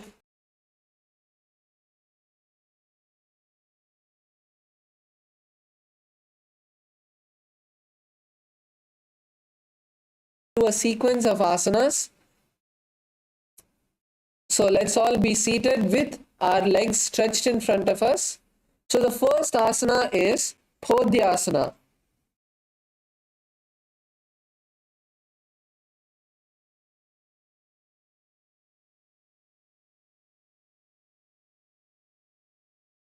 On exhaling again and again continuously, automatically your body will inhale when you exhale forcefully. So focus on exhale.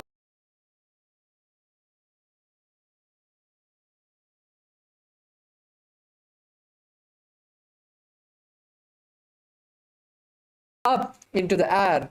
So this is Podhyasana. Let's visualize Swamiji in this asana. Slowly try to bring your knees to your forehead. Come on, let's all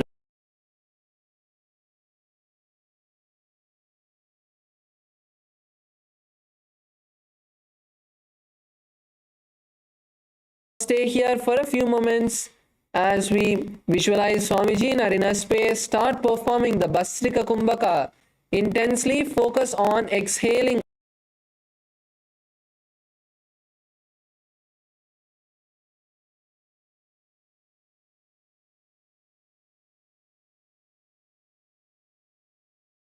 दो हाथ पग बाहर आने घोड़ा करे काकधी ठाने अंगुष्ठ पिंडली लगता धरे चरण उभे आकाश दिशि करे. Yes, don't bring your legs down yet.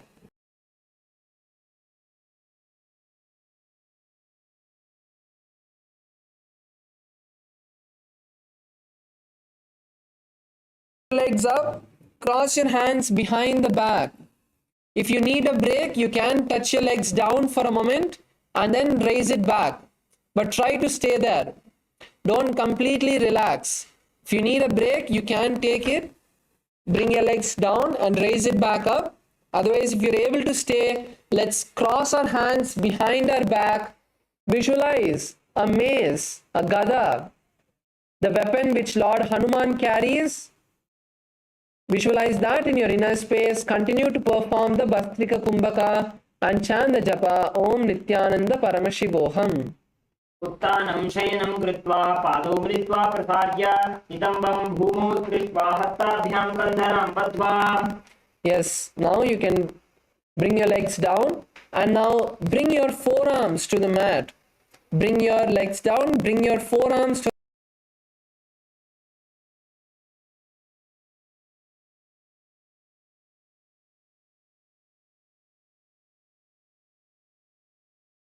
keep our legs up. Start performing the Bhastrika Kumbhaka.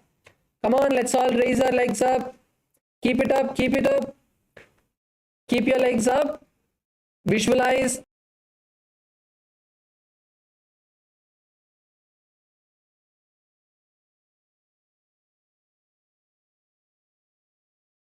उत्तानशयनं पूर्वपराभ्यां भूमिं वष्टभ्य हस्तौ नितम्बं निधाय शिर ऊरुजङ्घापादान् दण्डवद्धारयेत् नौकासनं भवति.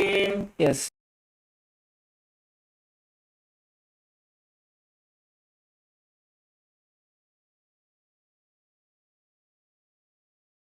Now bring your hands underneath your legs and lift your legs up and bring it close to your chest. We're now moving into the next asana.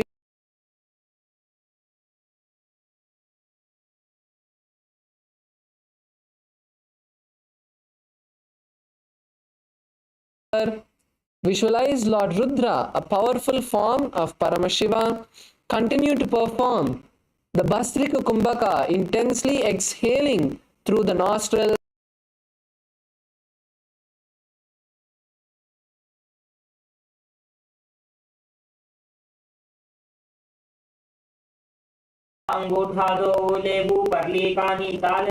Yes, bring your legs to the ground. Keep your legs down together. Keep your feet on the ground. Keep your knees bent. Bring your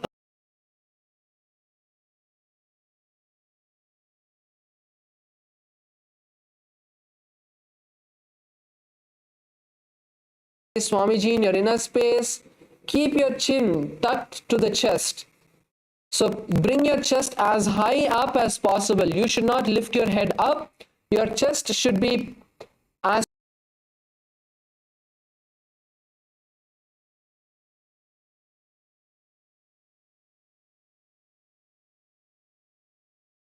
through the Jalandhara Bandha and chant the japa Om Nithyananda Paramashivoham. Keep your hips up.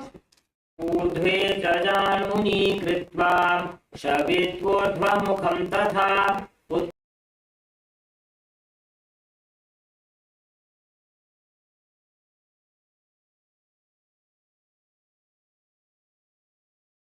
Bring your hands to your side as we enter into Shivasana, the last asana of the Pratama Vinyasa Krama. Just bring your hands to your side. Keep your legs by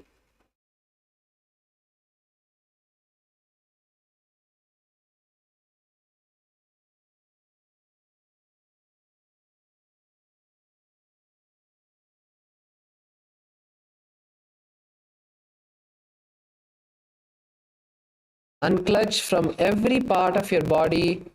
Just keep your hands by your side and completely relax. Stop all.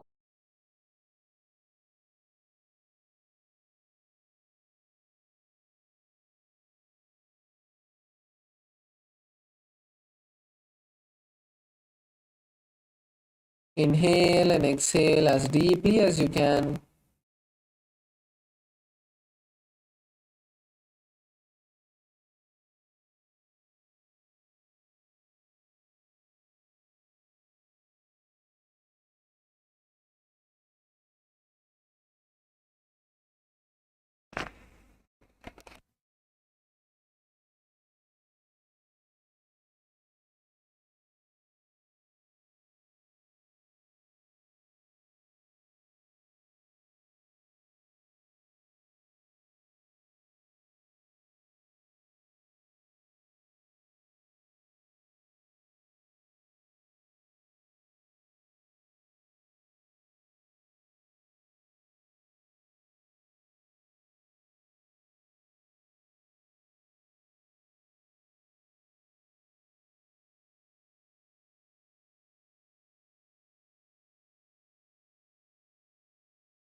Inhale and exhale as deeply as you can.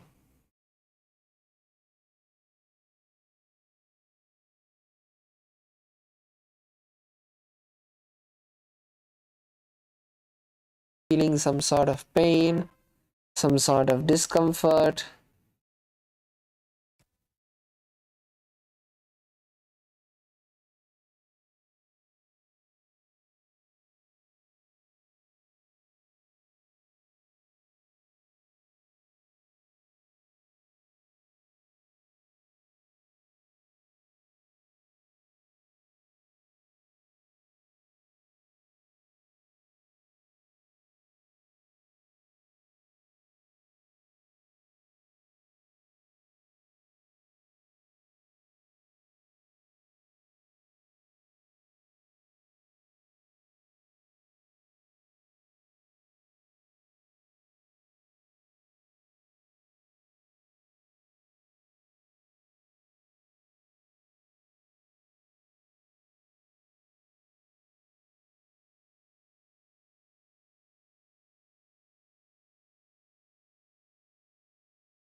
awareness back to our body.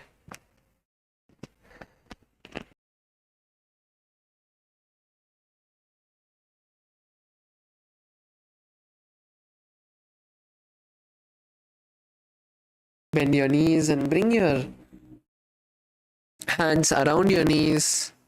Bring your knees to your chest and rock your legs from side to side.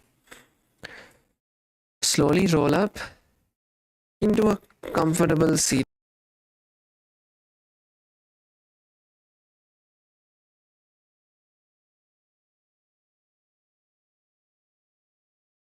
Bring your hands together in front of your heart center. Let's visualize Swamiji in our inner space. Take a deep breath and chant the Purna mantra.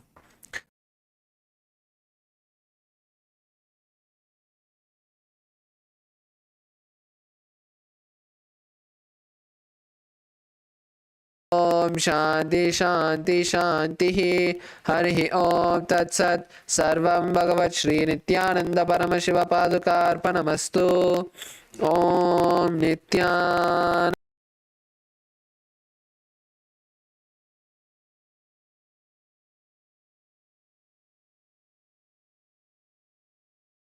Nithyanandam. Have a great day.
Paramashivoham Om Nithyananda Paramashivoham Om Nithyananda Paramashivoham Om Nithyananda Paramashivoham Om Nithyananda Paramashivoham Om Nithyananda Paramashivoham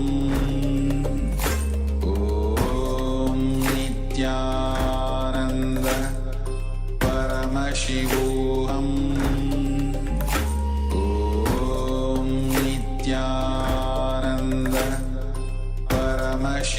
Om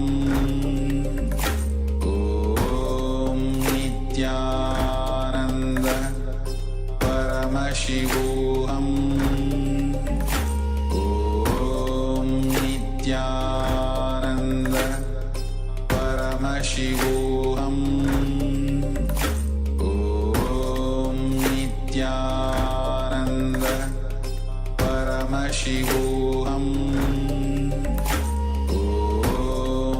Nithyananda Paramashivoham Om Nithyananda Paramashivoham Om Nithyananda Paramashivoham Om Nithyananda Paramashivoham Om Nithyananda Paramashivoham Om Nithyananda Paramashivoham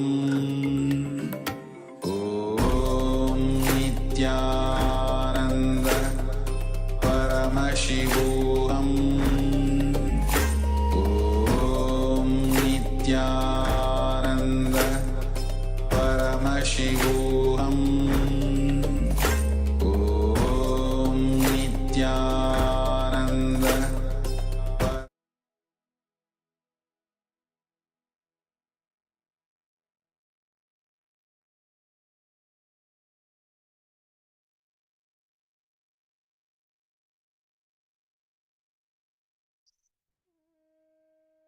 नित्यानन्दं परमसुखदं केवलं ज्ञानमूर्तिं द्वन्द्वातीतं गगनसदृशं तत्त्वमस्यादिलक्ष्यम् एकं नित्यं विमलमचलं सर्वदी साक्षिभूतं भावातीतं त्रिगुणरहितं सद्गुरुं तं Namami. Welcome you all for the Day 7 program of Paramashivoham Level 2. I hope everyone would have done the yoga, Prathama Vinyasa Krama and Ditiya Vinyasa Krama. Now, after this powerful yoga, we'll enter into the further sessions of today. Yes. After the intense yoga, now let us enter into the power manifestation. I request all the participants to quickly grab water, book, pen so that we can start the power manifestation. Today, whole theme will be awakening the God particle in you. The whole day we will be working on awakening the God particle in you. Yeah, please grab water, book, pen so that we can start the power manifestation. I see still few cameras are not switched on. Please switch on your camera. I give few minutes. Please come and settle down so that we can start the power manifestation.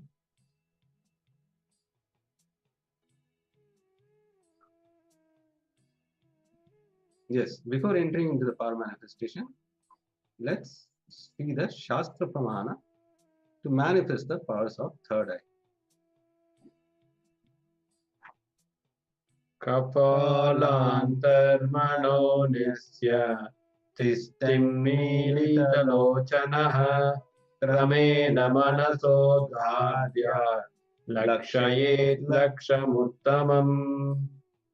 Yes, the translation goes, by fixing the mind on the inner space within the crown center and sitting stably without any movement, having the eyes closed in succession, by that stability of the mind and inner space, through the power of third eye, one directly sees the ultimate goal, Lakshya. By having the vision beyond the sight that reveals any object or place attaining the space of oneness with the source, Paramashiva. Now, let's enter into the power of manifestation. Please blindfold yourself.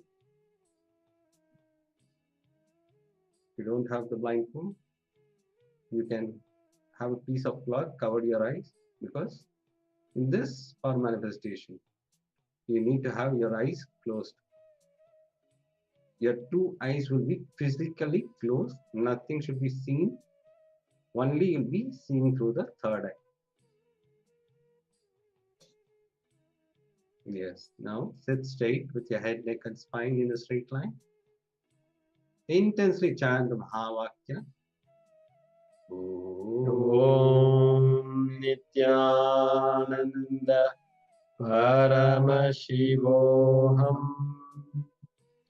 Om Nithyananda Paramashivoham. Om Nithyananda Paramashivoham. Yes, be in that oneness space. From that oneness space, request Swamiji, whatever is being projected, to show through the third eye as we enter into the power manifestation. Nithyananda Paramashivoham.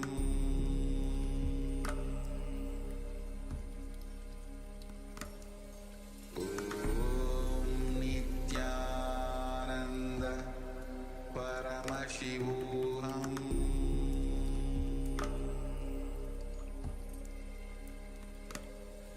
Om Nithyananda Paramashivoham. Om Nithyananda Paramashivoham.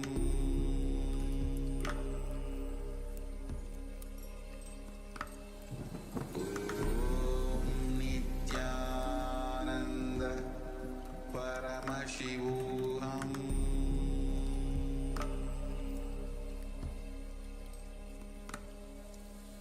Om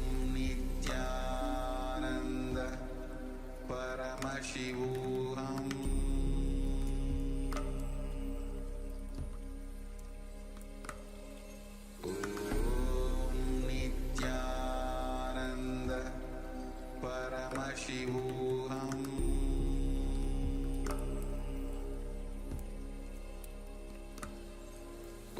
Om Nithyananda Paramashivoham.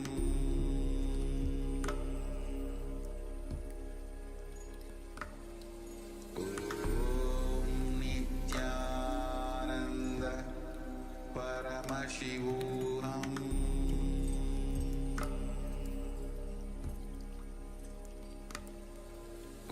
Om Nithyananda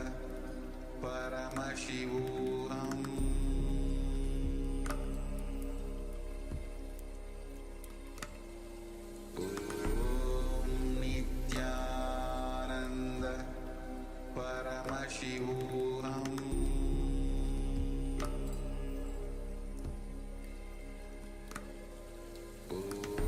Om Nithyananda Paramashivoham.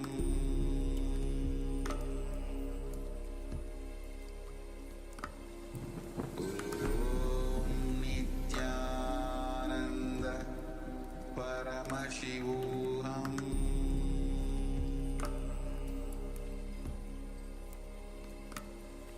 Om Nithyananda Paramashivoham.